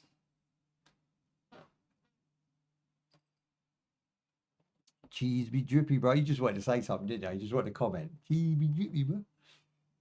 Cheese always drippy. Does that have controller support? So no features for controller support yet. So we will hang it up and not even try. Sweet. Okay, this one's taking a while to start. Where are you? Oh, it's starting. Okay. I'm going to put a heart on that. And keep my wits about me. I want to keep an eye on this one because I think it could be a banger. We will see. I love the way that my Linux just works with OBS where no matter what game I put on, I don't even have to select the box. It will just find it. Everything on Windows has to be told where to go.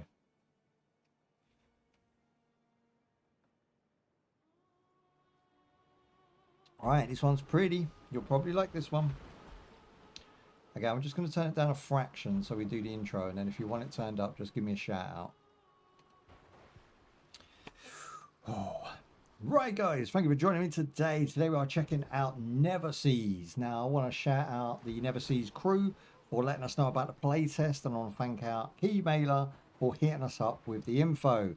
So, Foamy Brew Productions. It's published by them, developed by them, given to us by them. Given to us by them. And we're really looking forward to it. It's basically on the sea combat, pirateering with RPG elements. I'm really looking forward to it. Can't wait to jump in. Let's just do it. There you go. Intro done. Nah, I'm joking.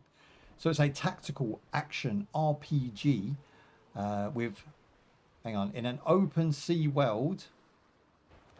You get to command your ship, engage in sea battles, explore lands lost, open new ocean gates, and shape your voyage and career and global domination yourself the way you see fit. Apparently. Now, I don't know if that's how it's going to turn out.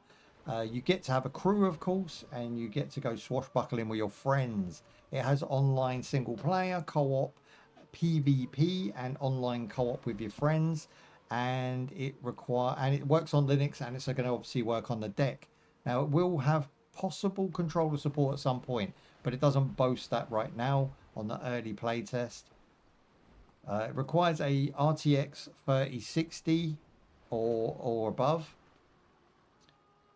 What was it? So the date's just announced for 2026, but no guaranteed month. So unfortunately, I don't know if it's Q3, Q4, but it's sometime this year. Right, that being said, let's just jump in. New game, new beginning, new stream, new video, new you.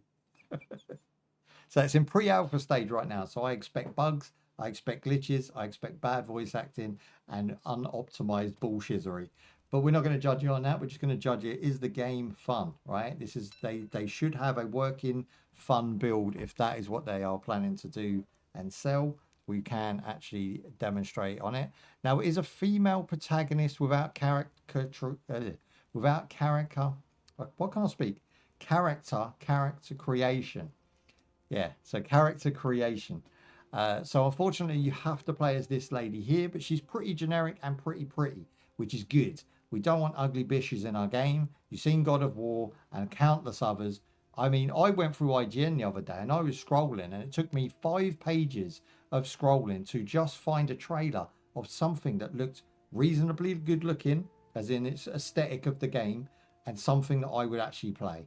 5 pages. Do you know there's 4 rows on each page? And I couldn't find one movie, one game, one thing that I was interested in the slightest.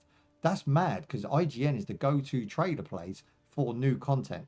I mean, I don't know what's going on. I don't know what has happened, but all the women in games are ugly and unattractive and they don't, what's the word I'm looking for? They're uninspired and they're very boring and generic. So I'm hoping that we kind of make a full 360 for 2027 where women actually bring personality, attitude, and I'm not talking about like boss bitch attitude. I'm talking about 60s attitude, right? Proper women doing proper things. Look at Square Enix's Tomb Raider.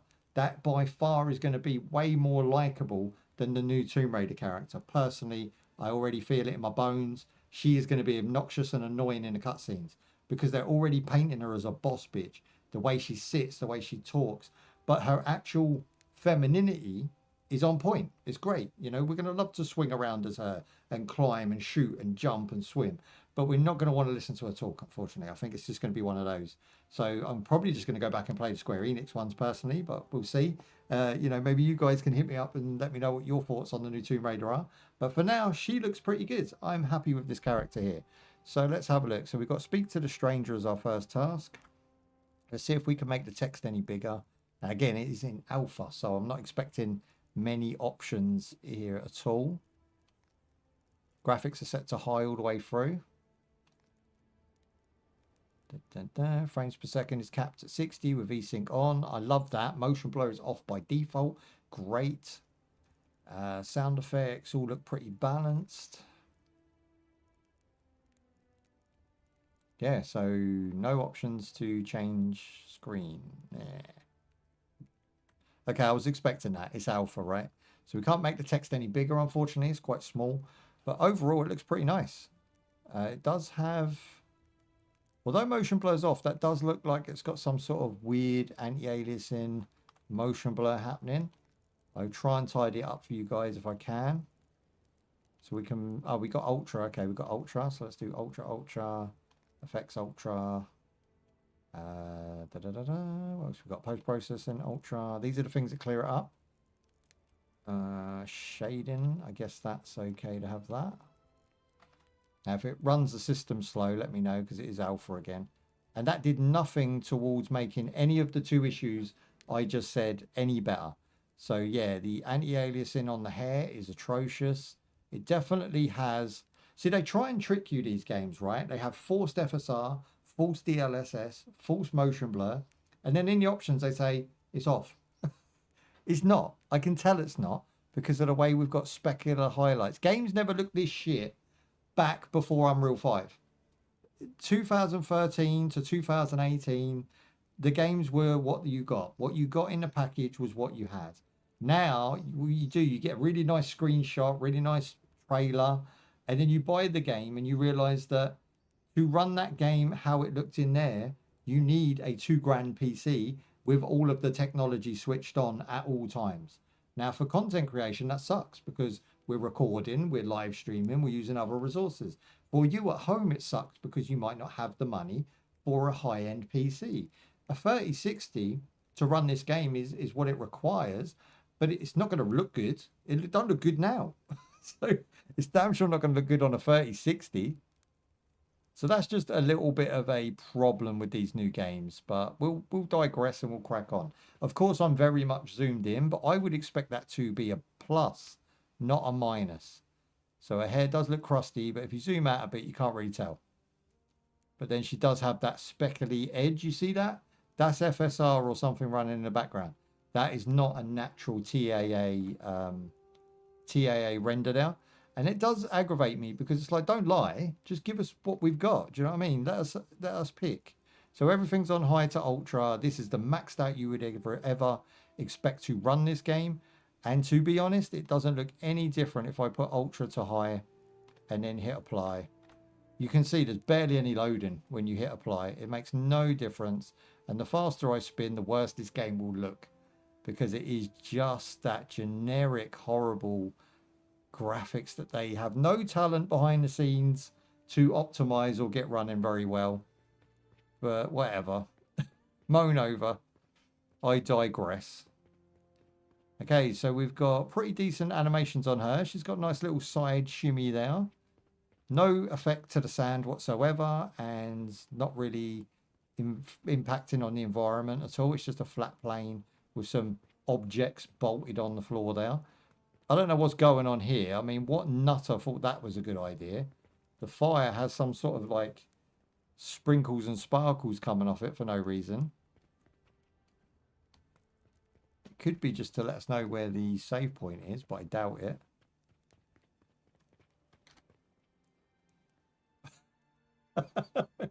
The first character we come to is Foo with his monkey face. Size of them ears, bro. I can almost see down them. I feel like if I... Hello, hello, hello. Okay, Foo. What are we doing? New beginning. I'm having a new beginning with Foo. Apparently I scared him. Is he taking the piss? Okay, I got myself my swords. Hitting one does not bring it up. So X is to bring up the sword. Okay, that's a really bad choice. Just put it on 1. Everybody uses 1 to 5 to select items. Again, I'm curious if this has controller support early.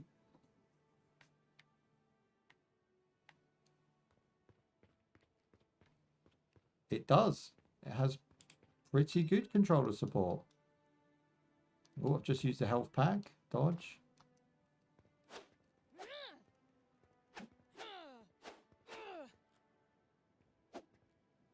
Has controller support. Who knew? Righty-ho.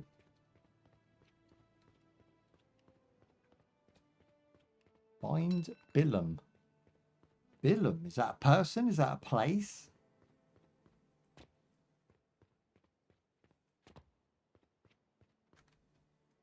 Okay, so we've got dodge on space.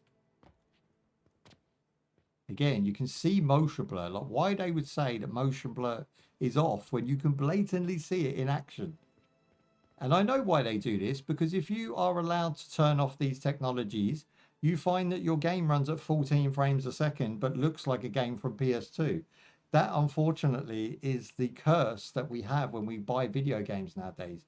I'm not purposely targeting this game. This is an early alpha. They have plenty of time to optimize this game on the back end.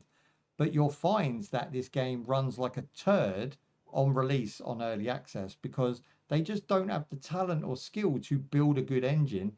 Normally what they do, they sell it, they make some money, and then they employ some people who know what they're doing to work on the Unreal 5 back-end engine to optimize it. Now, that's if you're lucky. They might just sell you it as it is, and that, you know, that's it. The devs don't care. But again, the game hasn't released, so I won't be reviewing it. I won't even be talking too much in depth about it. I just want to see if the game is fun on the back end. Everything seems to work right now, right? So the game's pretty much, you know, likable. It's got a nice color palette. She's likable. No talking, no, you know, madness on the voice acting. We're doing okay at the minute. I'm getting nice highlights from the lighting. We can't climb. That's a little bit of a shame. We can't climb rocks.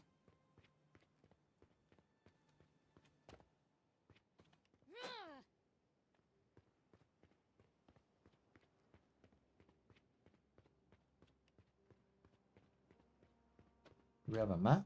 Ah, we do have a map. My icon comes up on the map. That's cool. New beginning. Ah, so you can configure your game from here. That's nice. I like that. That's workable. A few more upgrades on that and you'll have a win. Can we swim? Okay, we've got swimming. Again, the animations on her are really good. I mean, she's very good at holding her breath. She even wades water pretty decent.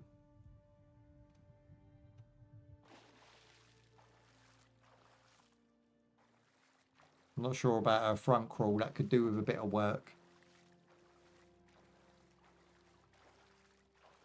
Shanus knows. Dumbo, can you fly? Well, he might be able to. You know, if he... I reckon that's how he got there. He got thrown out of the boat and landed, glided himself to the beach. Can we get up there? Are we supposed to get up there? You're low on stamina, drink rum. Okie doke. So we've got an alcoholic woman who we are, but then it is Pirate Days. Jack Sparrow, of course.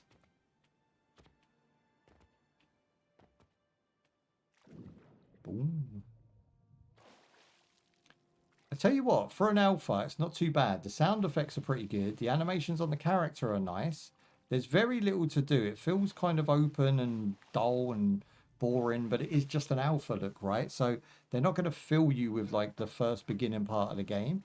The water effects are to die for. Again, Unreal 5 does water and fire better than any other engine. Now, the problem I've got is I would sacrifice the water and the fire any day of the week to have a custom built engine by the company themselves that runs on all systems, sweet as a nut. Like, you know, Stalker, for instance, was 2013, somewhere along there, 2011, 2013. And yet people mod it today because the engine is solid. You can build on it. It will just keep running and chugging along and it won't bog your system down too much. No matter how many updates or how many mods you throw at it, it will either break or work. This feels like at any time it could overheat my system. It feels jank, right? We had the same thing with Bellwright. If you go back and look at our Bellwright video, you'll see that they started the same way. They had very janky beards, very awful hair. For some reason, Unreal 5 does this, and I'm running a 5090.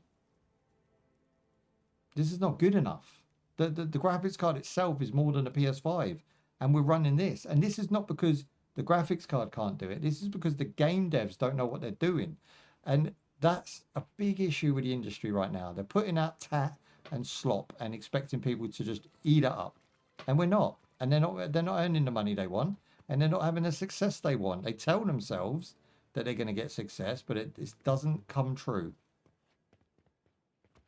We have the stats. We have the abilities to call bullshizzle. Just because you live in a lie doesn't mean that people are going to buy your lie. Oosh. And again, I'm not specifically talking about this game. I'm talking about the makings of what this game could be compared to games that have already done, tried and failed the similar techniques.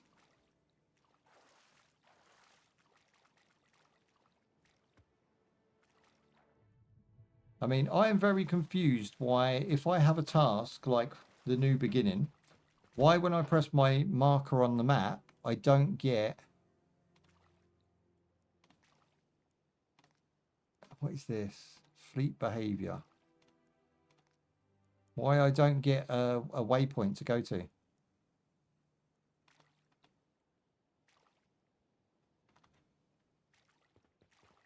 Unless it wants me to swim all the way out to sea, which I doubt. Let me go talk to my man over here and see what he says. They've not made this very clear.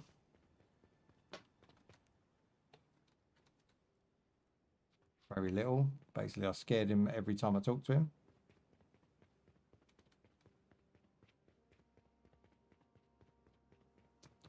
Find Billum.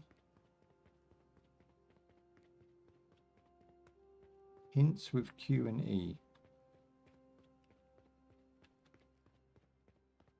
Okay, we've got a torch on L. We've got spyglass on Z. Spyglass?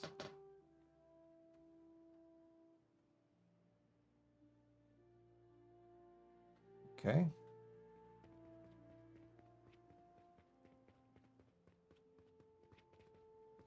I think there's a way up the rocks here.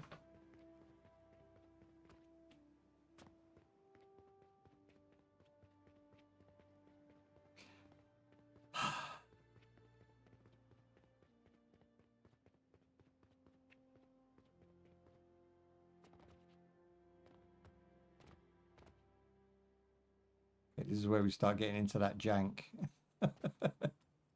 Look what is happening.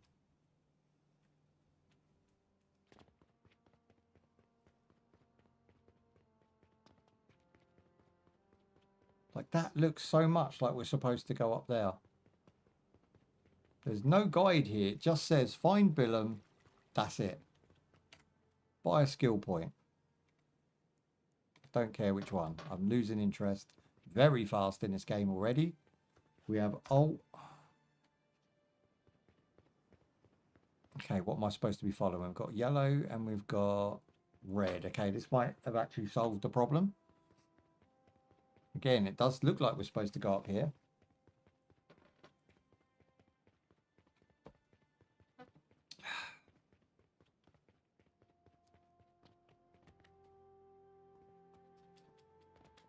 There we go. Okay, we've got some very janky rock climbing, but, you know, I appreciate that they're trying.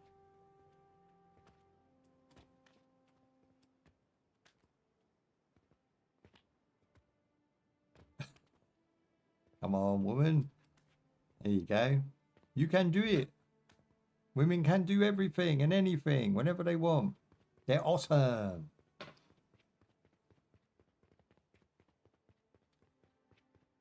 Yeah, this is nice. We've got some sun coming in. I'm liking the weather effects. Again, Unreal Engine 5. Very good grass, very good weather effects, very good fire and water. But that's as far as it helps you, right?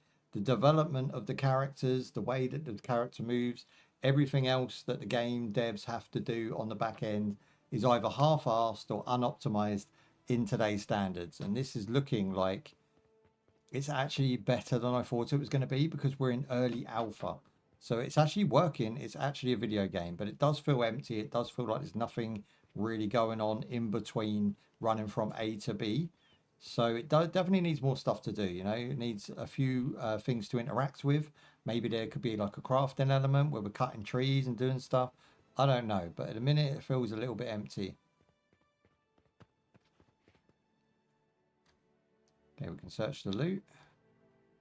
That text needs changing. Again, basic text on an alpha is fine, but if you're going to release your game with that text, then it just looks cheap and nasty. We've got the cooking pot, which is now the save instead of the campfire for some reason. 2 saves in between and we've done nothing. You didn't need 2 save points. Why do you need 2 save points? We've achieved absolutely sweet FA. Every man looks like this as well. Everyone's a generic monkey man. Big ears and a round potato head. I shall name him Mr. Potato Head. Generic Potato 1. Find Crofton, okay. This map is essential. Without this map, this would be almost impossible to know what you're doing and where you're going. It just tells you people's names as if you're supposed to know them. Oh, I found a fish. Pick up the fish. There you go. So it does look like I've got stamina and health, but no food bars. I'm not seeing any food bars. Do we have a personal... Do we have a inventory screen? We've got quests. We've got ship info. And we've got inventory. Again, a hare's having that spaz attack. What else we got? No, I think that's it. So no food or hunger from what I can see, but you eat to restore health, I would imagine, or stamina.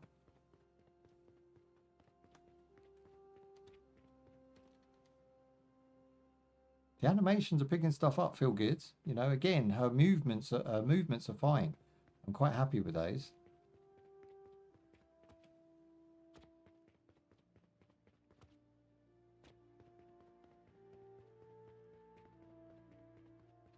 Okay, here we go. There we go. We found our third Potato Man. Mr. Potato Head, number 3. What I will say is we've just come off of playing Windrose, and that game had us doing a hell of a lot more at the beginning.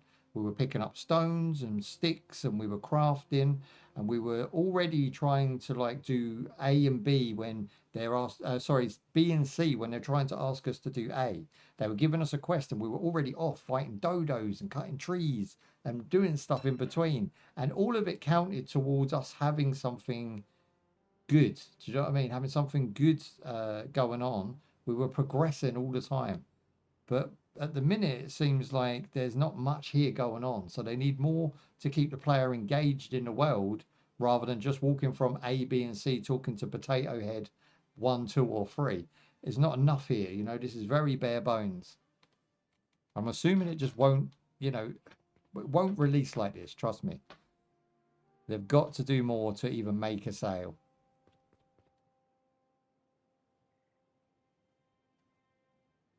Okay, holding for some and pressing for others is a little bit annoying, one or the other.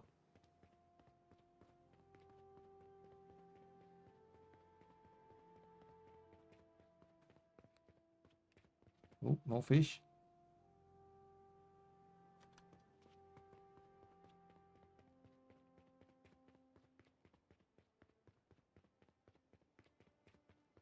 Oh, okay, I think we've got our first enemy there. Draw the sword. They are very quick. Oh, they're the cutest thing. I don't want to kill that. I'll probably just run through their home.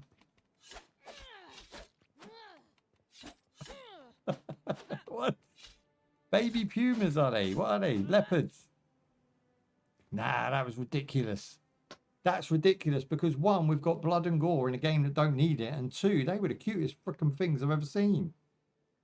No. The first enemy you come across, you don't want to kill in the game. Wow. Okay. I mean, that's Soul Frame's opposite. Soul Frame, I wanted to kill a rabbit or a bird or whatever it was, but they don't allow you because the game is just too nice. This game goes the opposite. It's like, hang on a minute, this is a bad fish. You cut your mum. Fair dues. Now we're getting... I mean, if she tries to pretend that she's nice later, I'm not going to buy it. Because you're killing animals for no reason. Even if they were surrounding you, even if they were rounding you up, there's other options. You know, jump in the water. You know, it's just... Oh. I don't think... I'm pretty sure... what was that game I said? Windrose. I'm pretty sure Windrose didn't have too much gore in it. I think it was very much toned down. And I didn't even notice, you know, if it had or hadn't. This game, I've noticed straight away that there's a lot of gore for such a small act.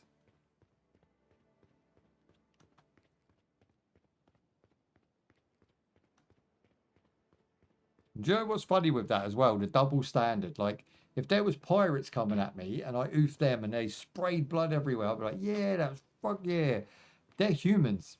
Do you see the double standard? Like, I can't accept that we killed 3 cute animals, but I will accept that we decapitated a man. It's very weird. It's a very weird standard that we hold ourselves to, what we find to be right and wrong. Like, it's all a perspective. Everything is a perspective. Okay, these trees and stuff look nice. These bushes, more of this. This is great. Can we salvage these? Can we cut them? Again, we can't even pick berries off a tree or a bush. And the motion blur, like, because it won't let me turn it off, makes the grass look horrible. Look at this. That's in real time. Disgusting. Very nasty.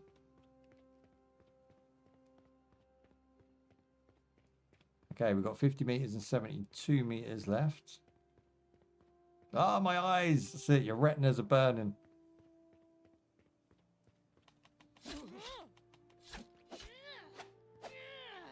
Okay, so we're just going around and busting these dudes up. They'll be extinct from the island within an hour. She's gone ham. The combat's nice though, right? It locks on by itself. It feels like as long as you're pointed in the right direction, you're going to have contact.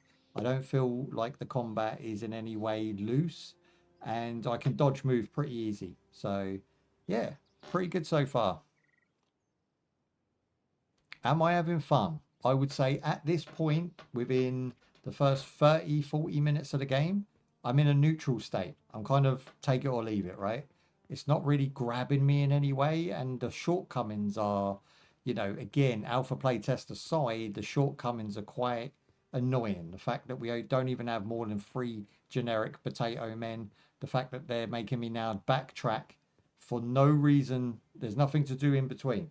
You know, I've got nothing to do whilst backtracking the same path I've already come down. So I'm not overly happy with the build that we're doing here. It's like, well, people don't want to run around a path for 20 minutes. You know, I'm lucky because I can talk like myself to death in a padded room.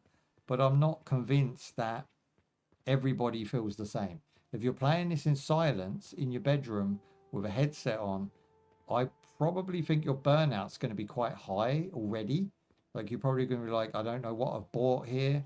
I don't know why I'm playing it. Okay, I've inspected the oil patch. Now it wants me to go this way. Does it want me to go up and around or down and around? Again, could be a lot of backtracking here for a very generic and boring area. Maybe speed up the run. If she run faster, it wouldn't be such a chore to travel. But then it wouldn't be realistic. Not that this is realistic anyway, but it wouldn't feel as real, have like as much weight. I'll tell you what I will say, it's running on Linux, which means it'll run on Windows as good, if not a little bit better. And I'm getting full frames, you know, it only really looks bad on stream because of the motion blur. I can honestly probably say that the clips will suffer because of motion blur. And again, this is what devs don't understand. You want people to make content, you want people to boast about your game, and yet you give us things to moan about. You make your own footage look bad. When we slag a game off, it's because we have the evidence to talk about. It's not like mythical nonsense. It's things we see with our own 2 eyes and experience via the controls.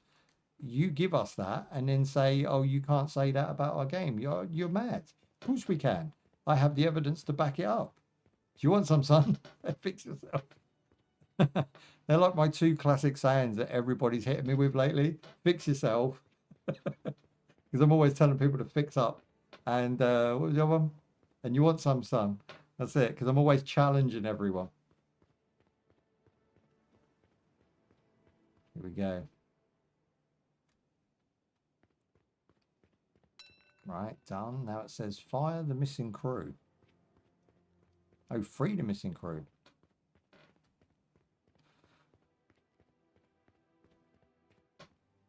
Okay, we'll heal up before we take this challenge. There's 2 dudes, first fight. Again, it feels like it locks onto the one with the health bar automatically, which I'm a big fan of. Combat's actually pretty good. People go down with the right amount of health damage. I like it. I didn't take too much damage, which was good. I don't want to feel, you know, burdened by the beginning of the game. Okay, we're in. Oh, man, snuck up behind us. Have we got block? Okay. Do you know what? You put a counter attack on top of that. Let's see if we've got counter attack. Attack me. You're not going to attack anymore? It's Alpha.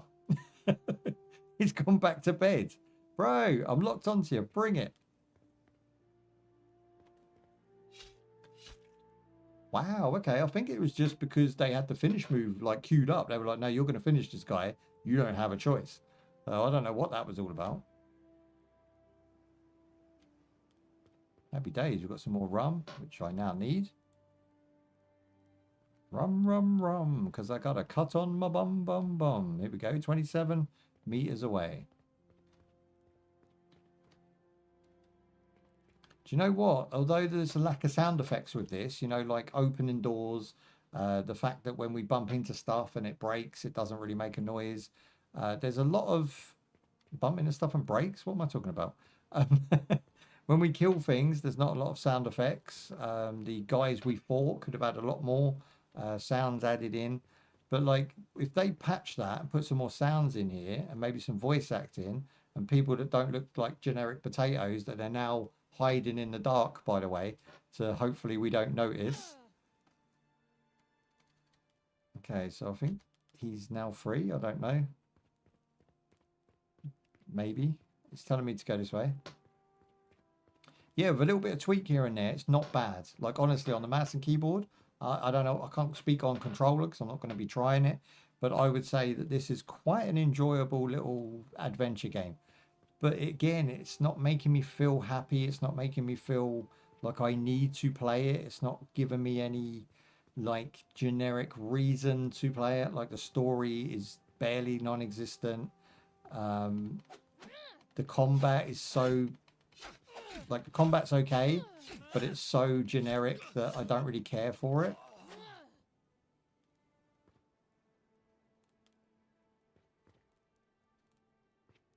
I do like the fact we can loot. I do like the fact that we've got a female protagonist that has no voice lines whatsoever. And I do like the fact that the game's easily navigatable. So everything I've done, I've not got lost. I'm not confused. It's okay. It just is. And that's okay. It's an alpha, right? So they've got plenty of time to make this one good. I do respect the way that this game is running quite sweet.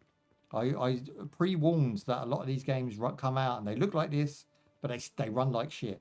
This one doesn't. This one runs pretty sweet. It's had a couple little mini updates while the playtest has been live. And I think if it released in this state, it wouldn't necessarily be a bad thing, but it would have people sort of in arms saying, hang on a minute, we need more content, we need better physics, we need, you know, better interactions with objects. You're going to get hit with these because there's just not enough here. I mean, why the water's coming through the map there, I do not know. But in certain aspects, certain times, the game does look pretty.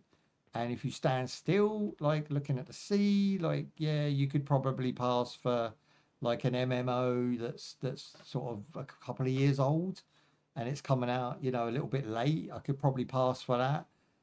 The map obviously needs the textures put in on it, so we know what's high ground and low ground, what way to go around different mountains to get to certain objectives. So there's a little bit to do here, but I could see this being actually okay, but it would take a hell of a lot of work, and I don't know if the company's down for that. But ideally, you want to look at something like Final Fantasy Online and try and get that in now.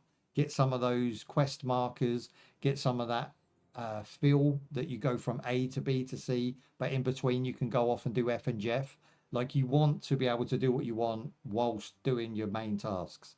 And I think that is where this game is going to fail, because It's very generic, very boring, very empty. And at the moment, it kind of feels a little bit like laziness. So I'd like to see the full release. We will cover the full release because I think that it has potential. I just don't know whether the devs have the skill, talent, or even the inclination to bring this game to a point that it would need to compete with something like Crosswinds. Crosswinds will destroy this any day of the week, and it's only going to get bigger and better.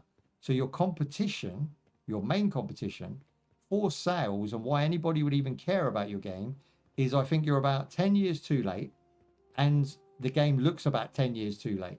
So that's an issue, right? Unreal 5 does not make up for shoddy programming and bad game design. It can only give you the tools to do what you can do. And if you can't do much, you'll end up with something generic. So hopefully they don't with this one.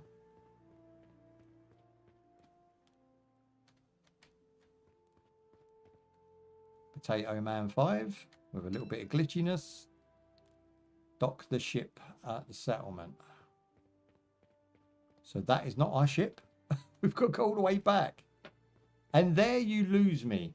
So docking the ship and CNC combat is something I have to do for the playtest.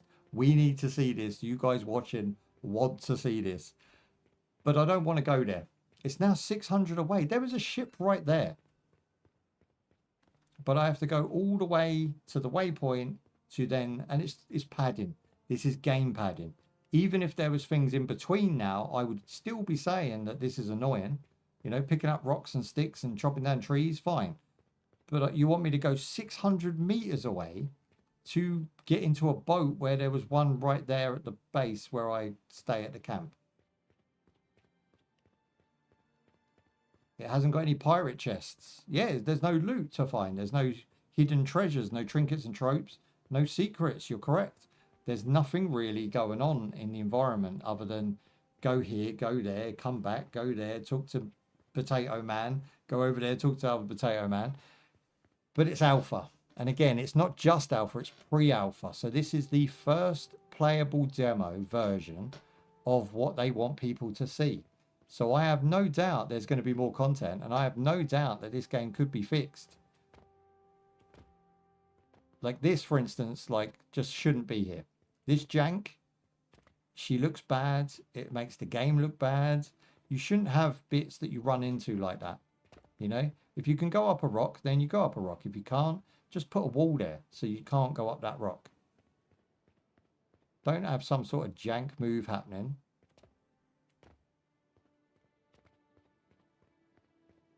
Like, I don't even know if I can get to where it wants me to get. I'll try. I feel like I'm playing an MMO. This isn't designed as an MMO. This is advertised as an action RPG.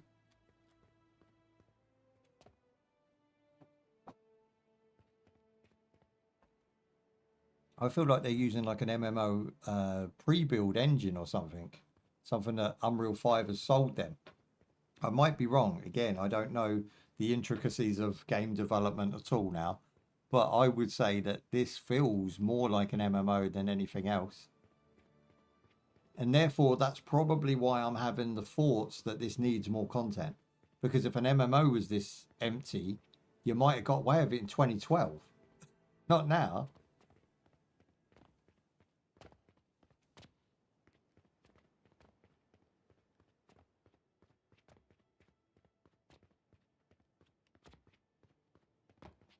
Okay, we're going round.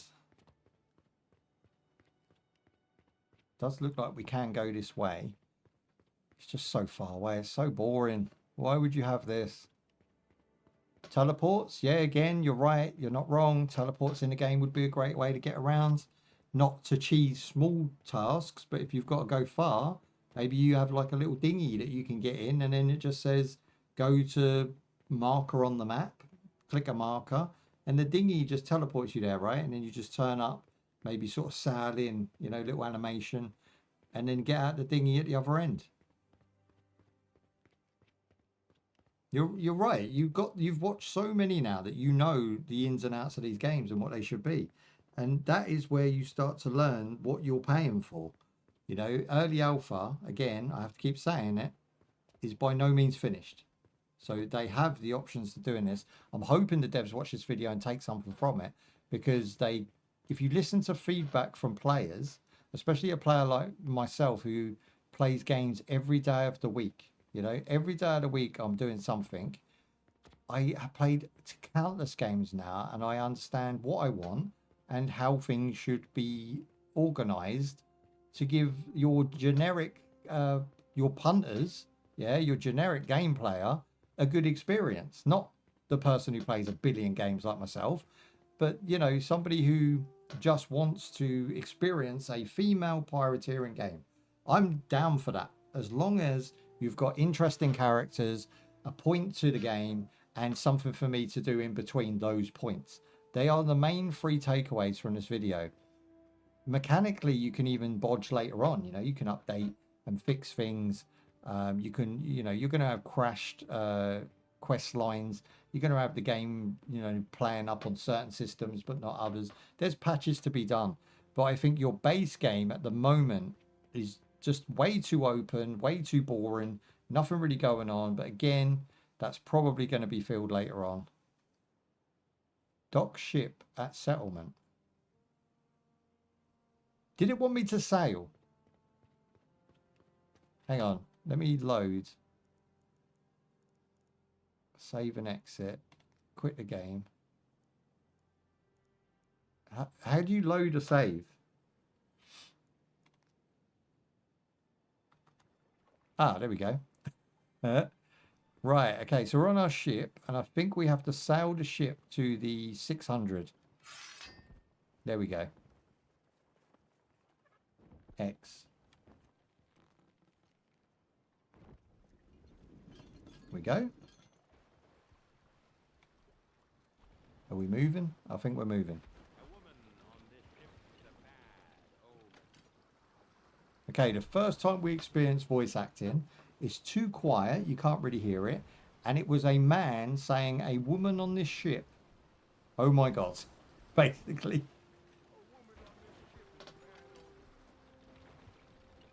That just tells me the mindset of the person making this game.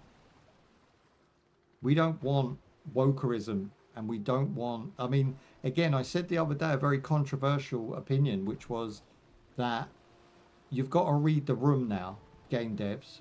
You are making games for people who don't buy your games, and you're making games aimed at certain audiences that might work for your company, but don't represent everybody in your company, and therefore don't represent the players that are going to play that game. When you stick a load of female skins in a game, you have the worst selling season pass you're going to have, because females don't play your games like males do. And if you've got a male audience, you want to constantly cater to them with the inclusion of women and females. You do not want to make a game that is female orientated, that hates men, that tells men that they're no good in the game, that defeats men all the time. If every boss is a man and a woman goes around as an 8-stone woman smashing the granny out of them, who are you selling that to? Because female gamers, but 5 people ain't buying that game. Do you know what I mean? There's not many hardcore female gamers. There's dopey woke ones that play really easy games that are generic and none of us want to play, like the new God of War. But I think overall, you're going to end up with a lackluster sale. Your company does worse for it. The main demographic of video games is the white bearded man. Not because I am him or want to be one of those, one of us. But we do. We are one of the main demographics for video games. I know massive communities that are run just by white bearded men, and they are thriving, they are vibrant, because the community is cool with everyone. But when you use exclusion as repackaging inclusion, you end up alienating your audience. So if this game's going to be a load of men saying how they can't believe a woman is a pirate, then that's going to get really annoying really quick. Like, what you want is a female pirate who doesn't give a shit, who just gets on with the job, who doesn't want to give, like, off the vibe that, hey, you can do it, I can do it too. We don't want that shit in our game. What we want is a female like Tomb Raider who takes charge and doesn't whinge about it.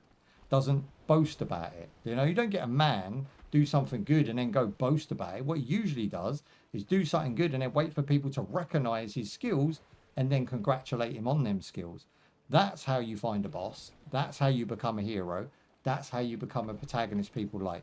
You don't just demand and speak and shout and tell until people like apparently believe you, because nobody will believe you, because you're not showing in actions that you are capable. I have seen games where they have designed 5 foot, 8 stone killing machine women that are the most obnoxious, trash, ugly, generic Karens that you could possibly want in a video game. And it's from AAA developers wanting £40 a pop. And then they wonder why nobody bought their game. And why they went bust. And why they had shut studios. And why things are not going their way. It's annoying. It's really, really annoying when you just got to read the room. Look online, see what public opinion of current events is. Current events, women are not the most popular thing out here. Yeah? Being an urban demographic is not the most popular thing out here anymore. We don't want to play games that are fully designed for another race or sex. We want an inclusive game that includes everybody, that everybody can have fun with, and that everybody will generically like. You have to have a generically, like a sandbox, right? You have to start your thinking with a sandbox of, okay, we're going to have not just one of everyone, so that you've got like this, this, and this to choose from. You need to have something that has character creation tools where everybody can take part, and the story is not really aimed at any one person or one sex, that allows for everybody to enjoy what you're doing. That's just the bare minimum nowadays. I think that's just the bare base of an adventure game, is to include everyone. So if this is a female protagonist only, I'm fine with that. I actually like her. I think this is a good base to build on. But these guys telling you that, oh my God, it's a female, right? I don't care that she's on a boat. I don't care that she's got the skills or capable. I think that's very good. And it wouldn't even cross my mind had these men not brought up that subject. So to me, that's a non-issue. Yeah, same as race. Race is a non-issue in my life because I don't bother looking in that way. I judge people by the fiber of their fabric and how they behave. So if you behave a certain way, then I'm going to treat you a certain way and I'm going to react a certain way. But in this environment, I feel like they're building the makings of something that could go wrong. It could go wrong because of people who might put their agendas on certain, you know what I mean? Without going too much into it, I think it could go down the other road, but hopefully not. Because this boat is actually quite enjoyable to drive. The visuals are actually quite nice if we could get rid of this awful motion blur. The sea is absolutely banging. And I even saw a whale or something out there a minute ago when I was waffling on.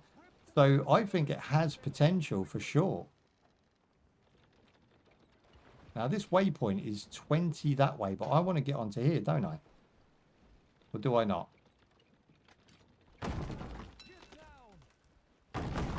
Stop. There you go. Okay, so now if I hit F, and then we can jump straight off. There you go. Now what's happened? It says free 10 villager from pirates. So we've got pirates, okay.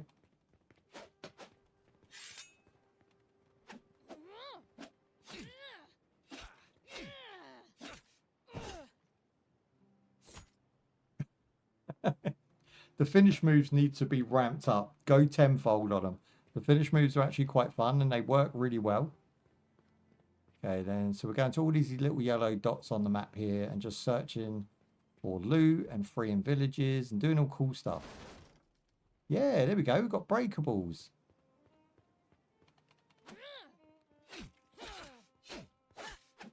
There you go. Look, dodge move works.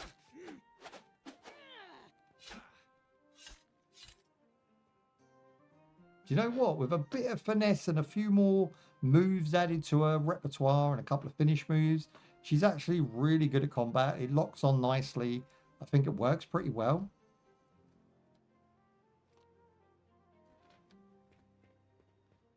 Okay, we've got another one here. And again, this gameplay is equating to me running up to things and pressing F. That's okay. I don't even mind that, you know. Coming from a veteran MMO player, somebody who advocates for MMO games, I think this has... I think that's what it should be learning from. MMOs, like I say, Final Fantasy, go in there, have a play around for a few hours, make notes, and add it to this game, and you'll be fine. I just think we don't want to listen to her talking too much, especially like now. While I'm running around doing this, I'm having a good time because she's not waffling in my ear. And the pirates just need to accept her as a queen already, right? She's already a boss. She's already the pirate king, whatever. Just let her crack on and stop making issues where there's no issues. You know, get a tissue for your issue and stop putting it in video games and movies, because all you're doing is catering to you and yourself and your type. And I'm not a victim. I come from a strong age. I was born in the 80s and I rock for the 80s. I will bite someone's face off as much as I'll give them a hug and tell them they're great. I am very good at character building, and I am very good at encouraging people to do stuff they would never do. But I'm also very good at putting people in their place and being able to stand up on my own 2 feet. So I think that these victim blaming, you know, victim, what's the words? The signal virtuers, the Karens, and every other name we call these people nowadays that I lose track of because I don't really do it myself. I think that you got fatigue. Yeah, I mean, that's it. It's fatigue. It's boredom. It's boredom of hearing the same stories that don't mean anything. To them, their world is crashing down. To me, it's like I've dealt with more than that on my best day. Like, it's easy, right? I can deal with things very easy. And it's not just to say that, oh, well, you're you and your perspective is different because you're stronger. You have to become strong by dealing and taking on hurdles and destroying the barriers and break through those walls. Don't cause walls so you don't have to. I mean, that's just like living in a bubble. And if you live in a bubble, that'll burst well quick. You know, and video games, we've seen it happen. Suicide Squad. Oh. Marathon. Oh.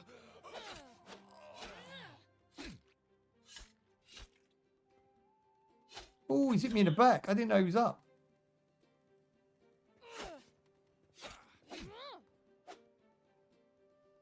Damn. Okay, then we just got oofed. He hit me in the back and done so much damage. I didn't see what was happening, the consequence to my actions. What? Why are we in the sea? Why am I in the middle of the sea? Why didn't it just start me back at the port? Oh, I am at the port. That's some fucked up popping, boys. That's on an SSD right now.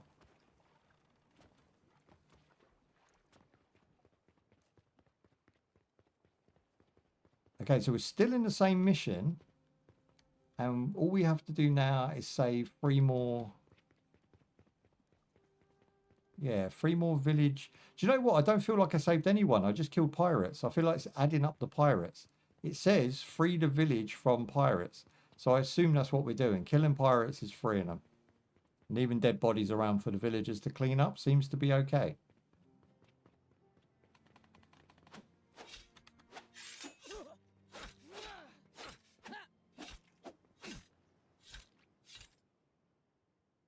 I love that. You can shank someone through the belly, decapitate them, and then just drink rum.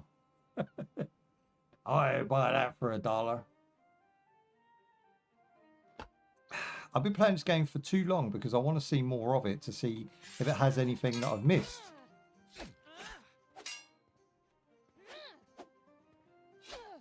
I was on block then. I was on block, but because she's not locked on, it doesn't count. We are going to get oofed there every time with this man because he comes out of that building dirtily.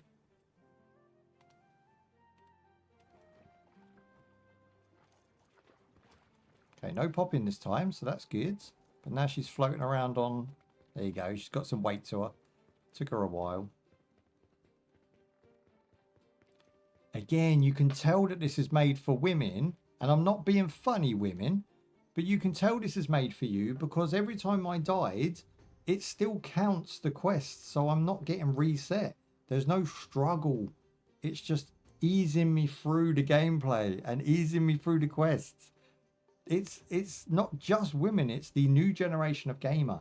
The gamer that didn't grow up playing NES and SNES and Mega Drive and PlayStation 1 games that absolutely suck, but we beat them anyway. It's this padded generation, and this game's definitely going to cater for that, because that is ridiculous. I do not want you to keep me going. I want you to reset me, but give me like the points I earn to do upgrades, so then I can make myself stronger to defeat that challenge. Not just hold my hand and say, there you go, little girl. There you go. You can get through it. No worries. If you need any more help, come and see me. You know, I don't want my system to do that. I don't want my gameplay to play like this. Hell yeah, that's it. Retro generation, baby. Recognize. We're actually doing Gremlins 2 either next week or the week after. I'm looking forward to that. That game used to F me up back in the day. I never finished it. Oh.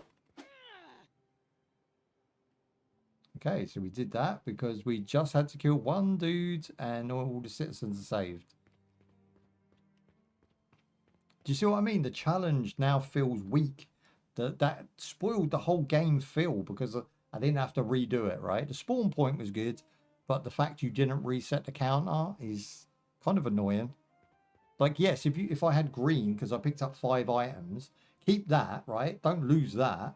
But the fact that I only beat 5 enemies and then die and you keep them 5 enemies, just reset the counter, made me do another 5 enemies. You're respawning the enemies until I'd done them all. So I could have just kept fighting them and I would have got better at combat and therefore learned something and therefore not died next time.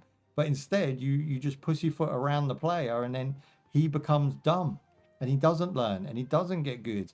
And then you're just hitting buttons randomly, hoping to win. And even if you don't, you could eventually just cheese it by doing 2 enemies and then resetting and 2 enemies and reset. And then you never really learn how to balance the combat or get good, right? So I don't think they should do that. I think that should be a definite change in the game design.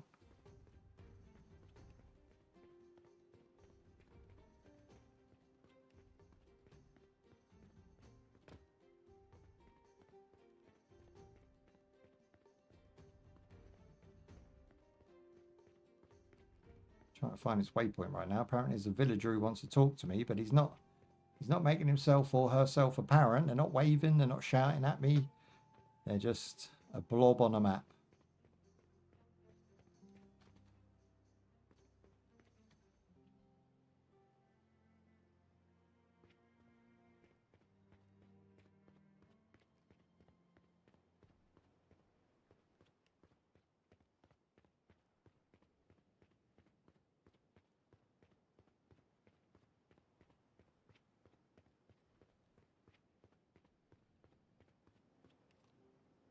Ah, of course it's generic potato head man number 5. Okay, I've seen about all the potato men I think I need to see. I think I've seen all the gameplay I need to see, unless there's going to be any sea combat, which is the whole point in me wanting to play this game. I'm not seeing it in the first hour of gameplay now, so I'm actually losing interest in going anywhere and doing anything. But our next mission is to leave this place for good. So let's see what happens.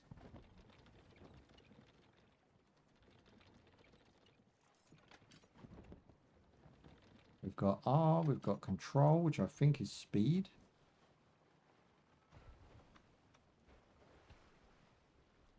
Is that CL? Is that click? Prepare cannons. See, this is cool. Like, this is really good. I like the fact that we have all these animations on the ship itself. It'd be nice if all the pirates look different, had a different sort of look and feel. You know, after the alpha, we could sort of pizzazz all these up so that they've all got personality. I am very surprised that we're not seeing half the pirates being black-skinned. It's a weird one considering we've got female in the game. 9 times out of 10, that equates to having diverse cast. But yeah, I mean, it's pirate days, right? Pirate days were predominantly, let's say, white days. Everything we know about our history cannot be changed because you decide a video game should be woke. But what you can do is have character creation tools which then allow for diverse NPCs. And I think we should have diverse NPCs in games. I have no problem with Skull and Bones. Everybody said Skull and Bones was woke, it was crap, it weren't worth playing. I think it actually looks pretty good. I'm going to delve in and very soon and take a look at that one. It's been out for a couple of years now. So I think it's probably had enough updates and enough criticism for it to probably be an okay game.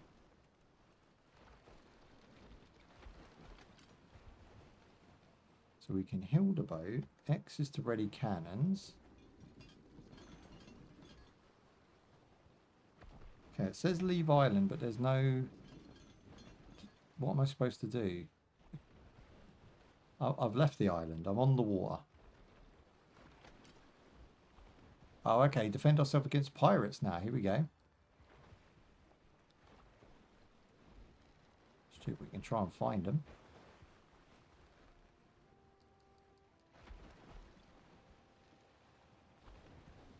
There's something just spinning in the water.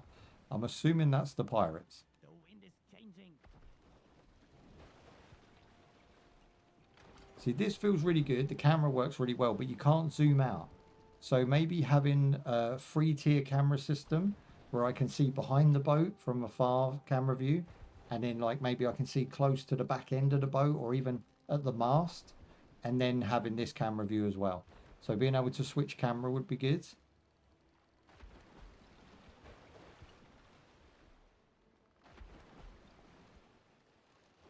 I have clocked that there is a boarding button down in the bottom right, so maybe that's cool. We can destroy this ship and board it.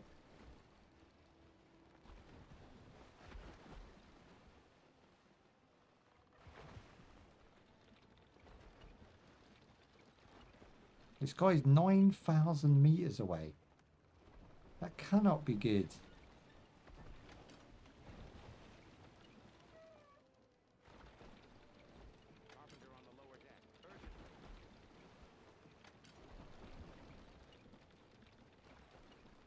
Yeah, I guess we let it roll in, I'm not sure.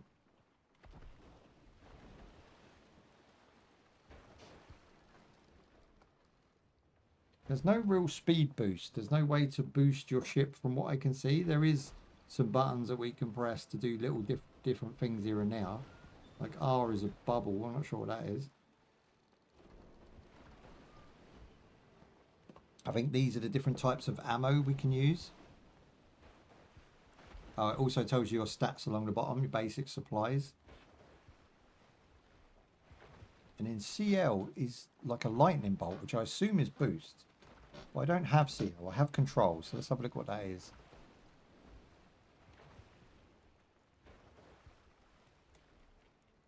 CL.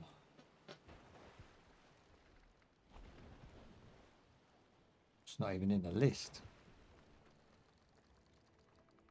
Melee combat, basic attack, ranged attack, steering, sails up, W. That's to start. Sails down is to stop.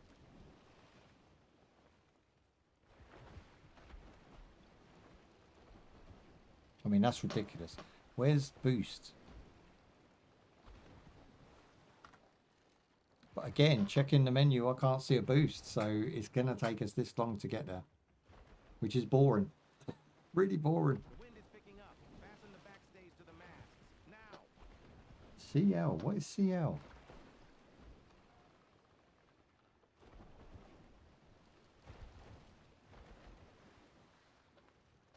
Doesn't make any sense. I wonder if I turn to controller, whether that changes.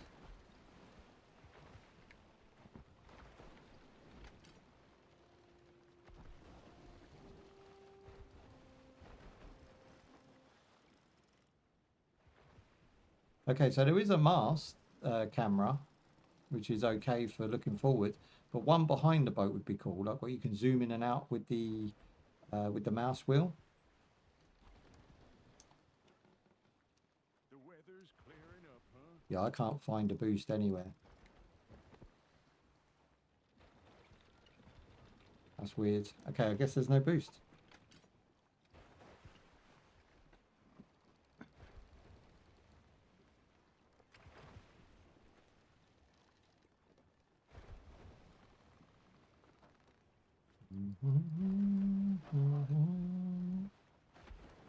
Oh, it's pissing down in the UK. Proper raining.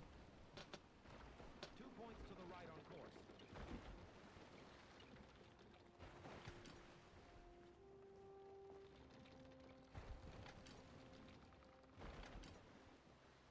Okay, that is the only enemy on the map.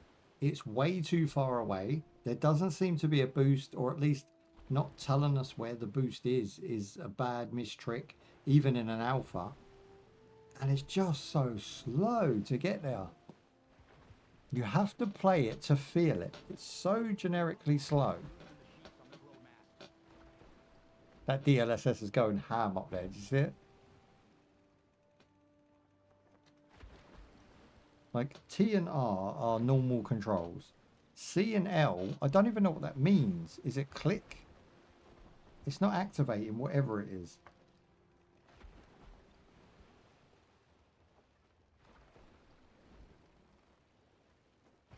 Can't seem to make it go any faster.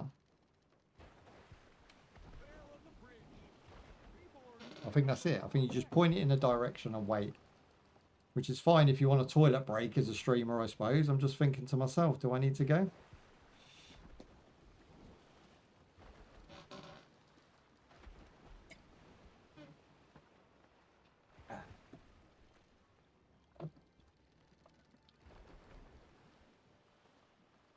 It's raining, yet it's stuffy. I don't get that. Mr. Higgs and Mr. Johnson climb on the shrouds fast. I have a sneaking suspicion that the voiceovers in this game so far are at least 90% what I've heard, if not 100% AI generated. They're just typing little comments in and then letting them spew out the line and then putting that into the game somehow. It's got that. I've used AI to make some content in the past, and you have these sort of names that are generic voices 2 points to the right on course. of different characters, yeah, of different voice types, and I think they're using those voice types to generate what is being said, which is fine. Again, the game's in alpha. You don't have to spend a lot of money on voice acting. If anything, if your game's good enough, you don't need voice acting. There's plenty, and I mean plenty, of roguelikes, first-person shooters, and other games that have done very well with no voice acting whatsoever. I don't think Crosswinds has voice acting. Thinking about it, Crosswinds was one of the biggest selling games this year. Absolutely destroyed most charts. It was the 3rd most played game on Steam. And still, half of the gamers that game don't know what it was. And yet it had no voice acting, no story. It just basically was you exploring after a shipwreck. This game could just do that. Just do that. If they perfect their combat and they improve what you can do in between missions, i.e. gives us a lot of stuff to do, and make the distances shorter. Like, this is ridiculous. Sailing to our first point of call was ridiculous. You need to shorten the distances that you're putting players through with nothing to do in between. There should be little games on the ship I can play. I should be able to run up to one of these guys and play like tic-tac-toe or 21 pontoon. You know, that would be cool. And then we'll eventually get there for a battle, and I'll hang up the game, go fight these dudes, and then continue my game of pontoon. You know, you need these little tasks in between. Even if it's just like sharpening your weapons so that you do more damage, or loading your cannons, you know, generically loading cannons by myself. Go up to it, grab a ball, take the ball to the cannon, hold X, put the ball in the cannon, you know, and do like something in between that feels like I'm on the ship. Instead of just standing there watching this for ages.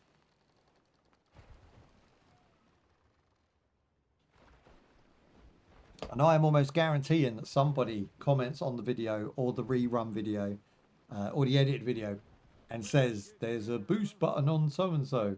But the game hasn't told me. There's nothing pointing me in that direction. So I have up on, which is W, and I have click, which I assume CL is, because there is no CL. I would say it was control. But control is not activating anything.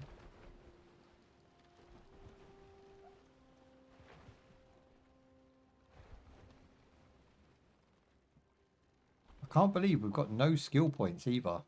All that combat and we came away with no skill points.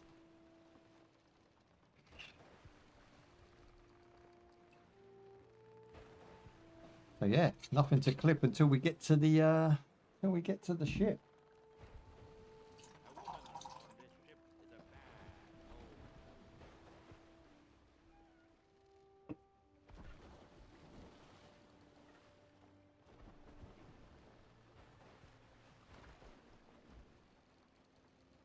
Carpenter on the lower deck, urgently.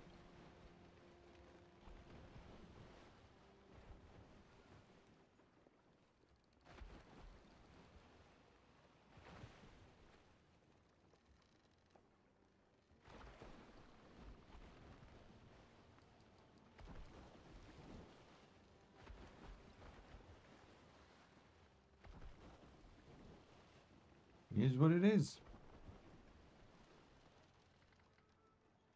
I've got to get there because it's one of the main things is combat. I need to know if it's good or not. I'm going to see what our next game is and what the time is. 4. So if this hurries up, we've got time for one more squeeze in there, like a quick one, which is the Gate Guard Simulator. I really wanted to play that. I just didn't expect this one to take nearly 2 hours. You know, this is... With this travel, I mean, it's just too much.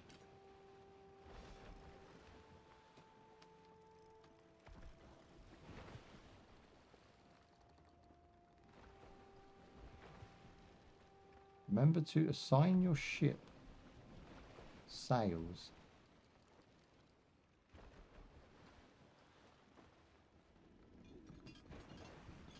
Bring the mainsail and main topsail to the wind. Fast.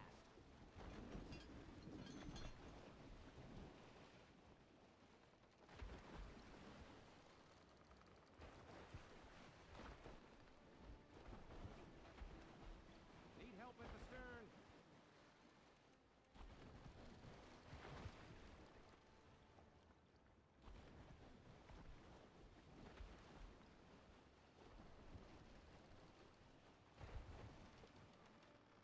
Come on, loosen the sheets on the grow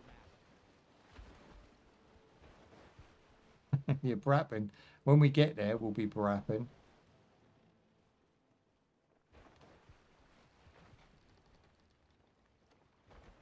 It says we can assign our sails, but I'm not seeing that.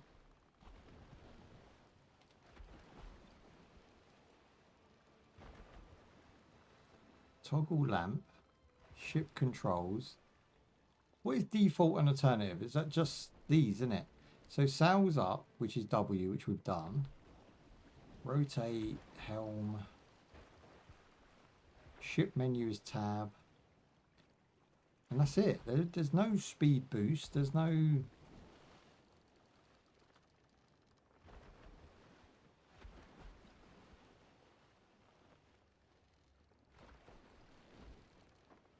You know what they need? Something like World of Ships, where you had the option to set your coordinate speed and then you set your angle and then you let it go.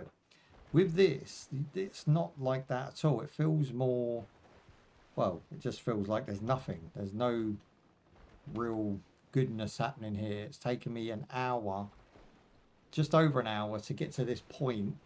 And I've got fatigue. I'm burnt out on the game already. And although it's okay, again, alpha, not shitting on an alpha, but what it is, it's okay. But it's just okay. It's nowhere close to what we were hoping for. And I think even with another alpha and a beta and then a release, you're really going to have to pull out all the stops on the next one. Unless combat absolutely bangs. But, you know, let's see. Like if they handed this off like 10 years ago and said, we're working on this, it's going to take us that long to get it going, you'd be fully into it. You'd be like, I can't wait for that to drop. But it's just, it's coming out late. There's already games that have already done certain aspects of this way better. And graphically, I don't know if they can improve on what we've got. It'll be interesting to see. And having a female protagonist again is a nice sort of way of doing it. I think she's a pretty girl. She's obviously got confidence to organize all these men, and I think that she's quiet enough to actually like. So I think they've got the right idea as a base. Like as a base, it works. I just wouldn't say that this is something that majority of players are going to want.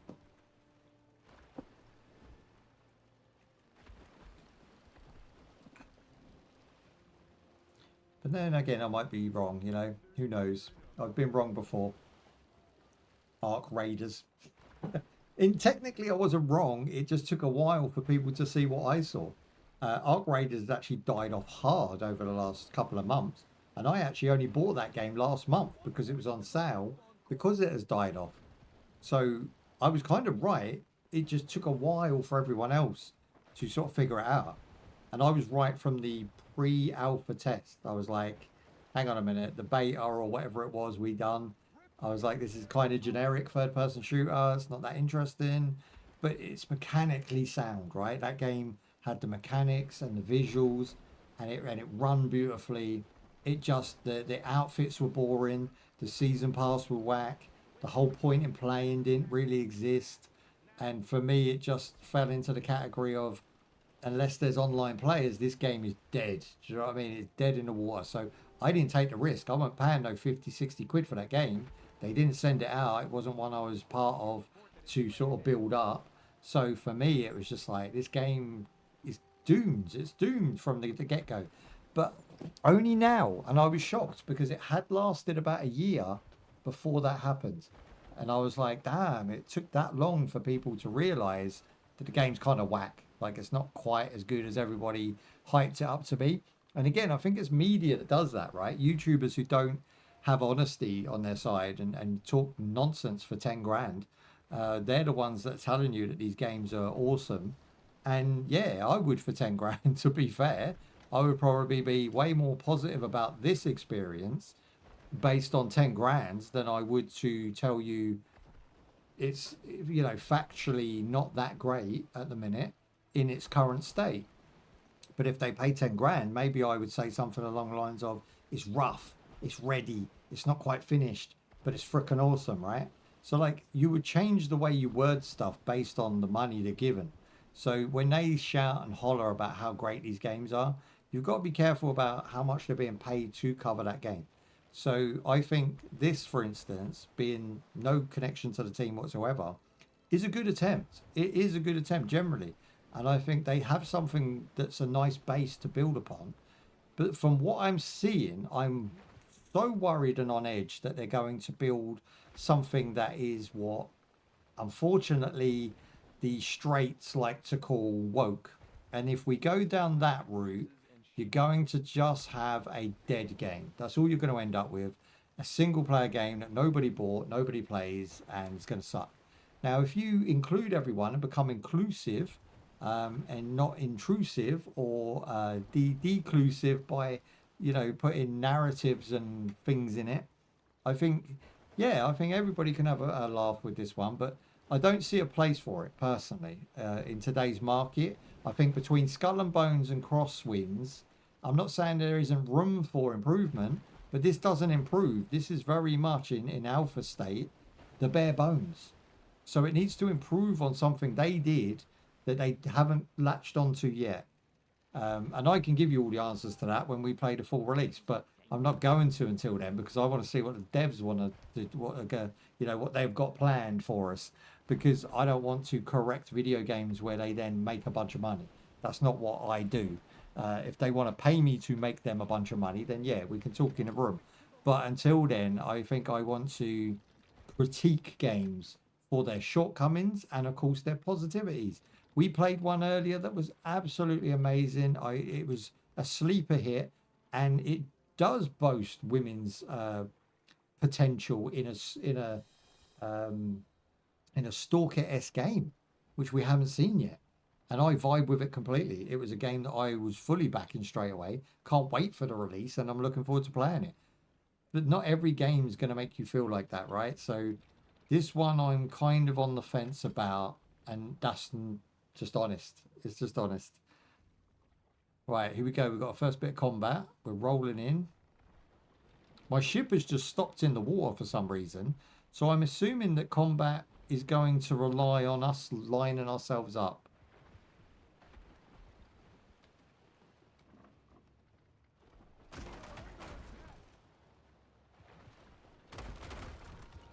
Okay. Hit them, bros. Why are they not shooting? Am I in charge of this?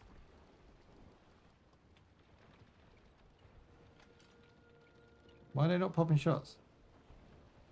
2 points to the right on course.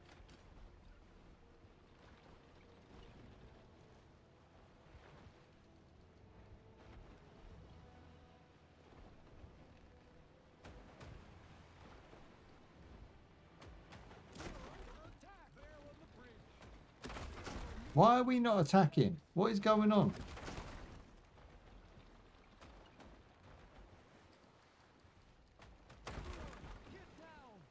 Okay, they're just shelling the hell out of us.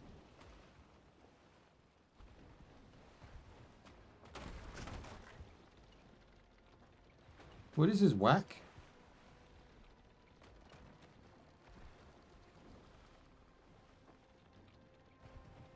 I've changed the ammo. Why are they not shooting? A woman on this ship is a bad omen.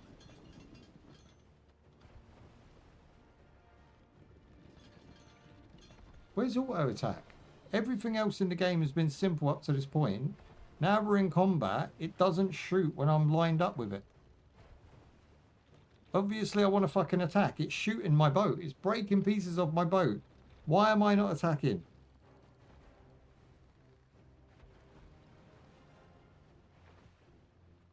Let's try and get a bit closer. Maybe they had more range than us, but I doubt it. Again, they're not telling us how to play the game at this point. I didn't come all this way for nothing.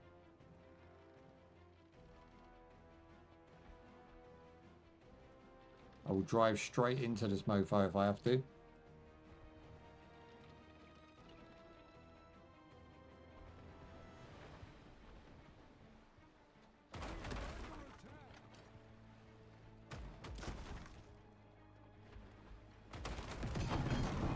Ah, okay, so you have to right click, then left click.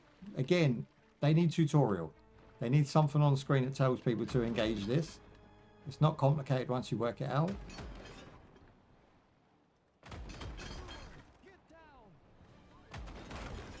Okay, I need more damage. Let's go with a repair. Change the ammo type.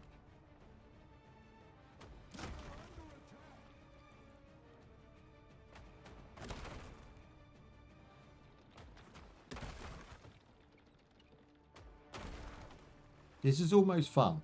For a couple of seconds, it was almost fun. Now they're behind me, just absolutely shelling me.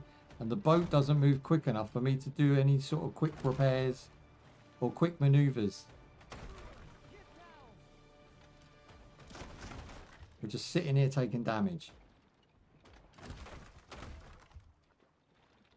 Move, you stupid bitch. What are you doing? Fuck me.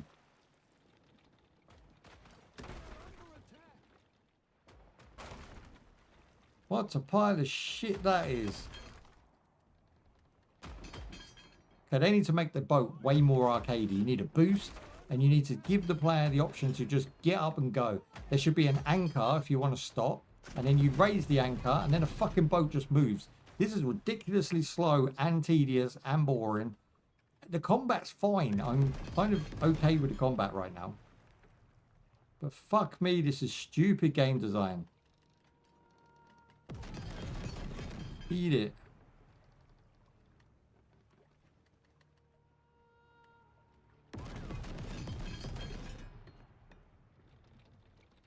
Look at her. Look how slow this moves. They're 4 times the speed of me. And you know what? I'm not even sure there's not a speed boost on this. But the tutorial has told us nothing. The game has told us nothing. The control system, when you go into it, tells you nothing. There is no way to know what button is going to give me a boost. Fuck this game. The frustration is real with this one.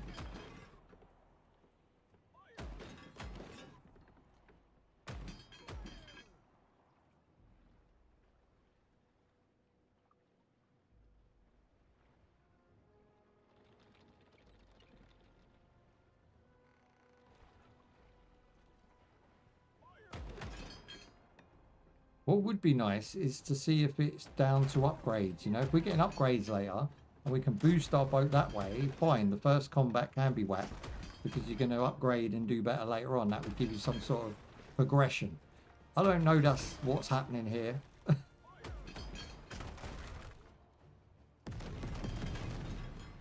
It just switched ammo without telling me.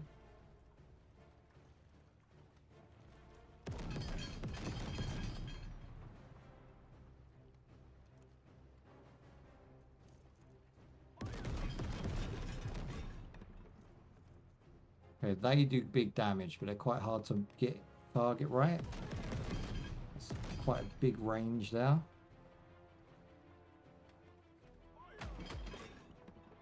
Stop changing my ammo. That gets on my nerves. Why are they doing that?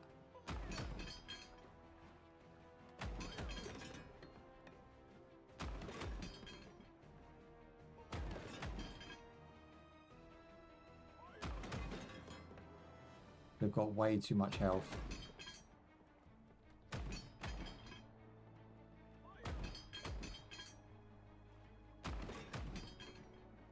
See this face? This face is the face that is not impressed by this combat. It's just equating to me tapping a button.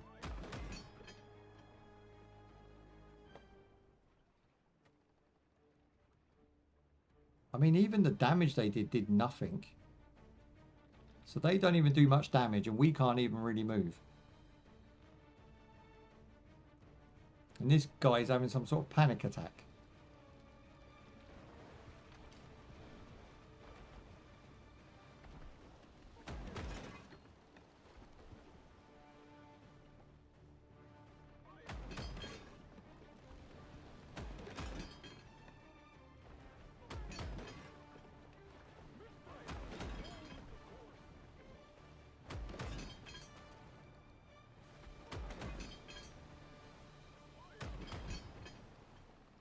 Every hit is hitting. There is no skill to this. Once you work out you just got to shoot slightly in front of their boat, it's game over.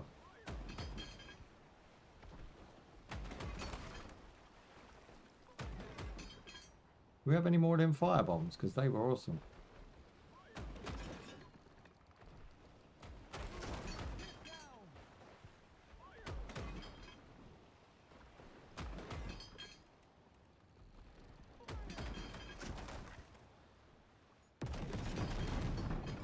There they are. Boom.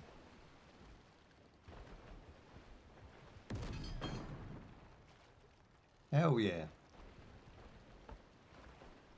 Let's spin it around and go get our loot. So this looks okay visually. Do you know what I mean? This feels nice. There's just certain moments in this game that really, really are early baked.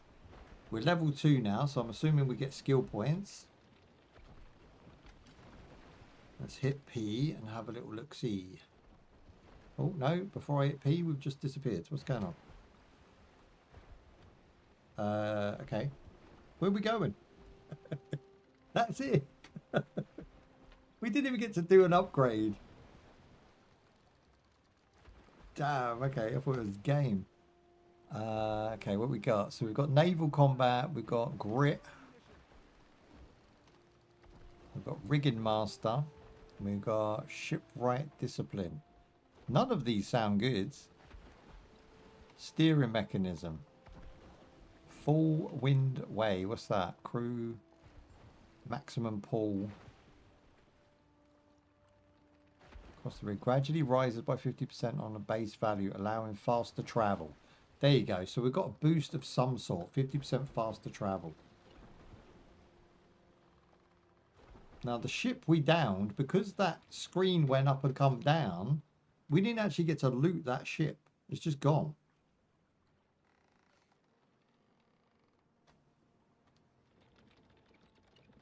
And I think that's what this game's going to boil down to now. So we get to fight 2 more boats or ships.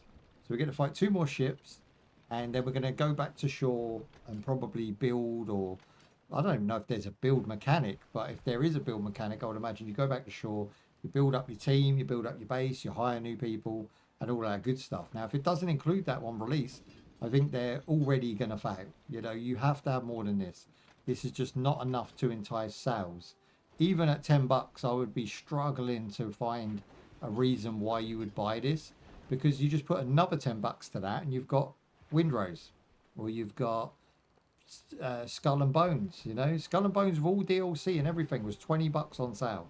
So I don't know what they're planning with this, but it really needs to be something special, or don't bother.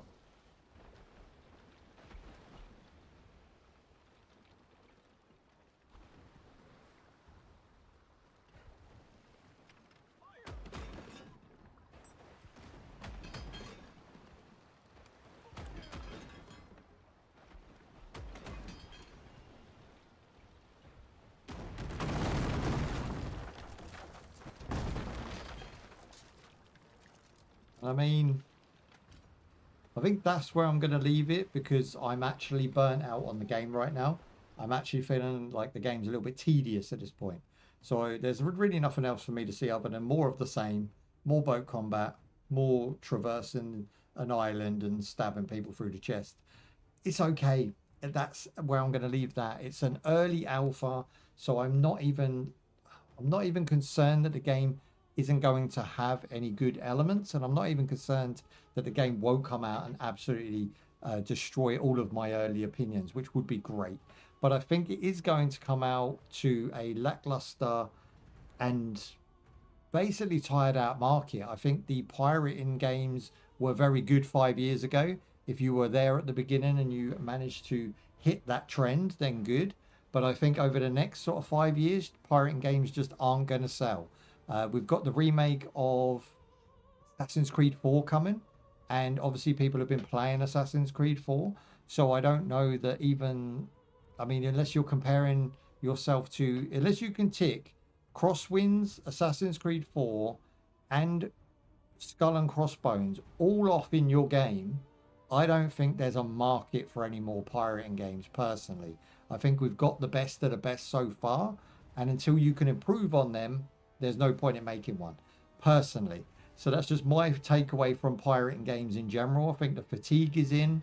I think the boredom has definitely set in with them. And I think now we're looking for the next big and hot thing. So pirating games were 5 years ago. You know, survival games and crafting games were about 5 to 10 years ago. And, you know, Rust was huge. And I don't think games can really compare to those anymore, because those games have had the test of time. They've had the player base. They've had the updates. Everybody likes them. And then you're coming out with your version that is underbaked. It's not going to be as good. You don't have as many features. You have no clue what you're doing with storyline. And again, it just worries me that a game like this in alpha, which is way off being finished, is starting so slow. Like, this is a very small amount of content for an alpha. I would expect a little bit more, to be honest, if you're going to show off a genre that, that's like bringing out a fighting game now and only having like one character and he's only got a limited move set in an alpha. Like, no, that's, you're not showing anyone anything, right? There's nothing in this alpha that we can't see somewhere else done twice as good. So I'm a little bit worried and a little bit concerned for it, but I wish it all the best. I hope the devs have a great time developing in it, and I hope they come up with something really special. And even if it comes out and needs a few patches and updates, I'm even willing to try that game out and see how it was developed and how it's come along and how far it's come. And hopefully they can take some of my points on, some of your points. Leave comments down below for the devs, of course. If you're watching it on a rerun on YouTube, greatly appreciate your viewership. And yeah, this has been Never Seas, and we may never see it. Unfortunately, we'll see. If it comes out, go wishlist it on Steam. Keep an eye on it. You can follow the page and see what updates they put out. And there should be another couple playtests prior to it being released, so hopefully we can get involved in them as well. And if the devs want to contact me direct, feel free, and we'll do some sort of special playthrough where I take a look at some new features and whatnot. That being said, I want to thank everybody for joining us today. Peace out, look after yourself, look after your ma, and I'll see you in the next one. Bye bye. Okay, that's done.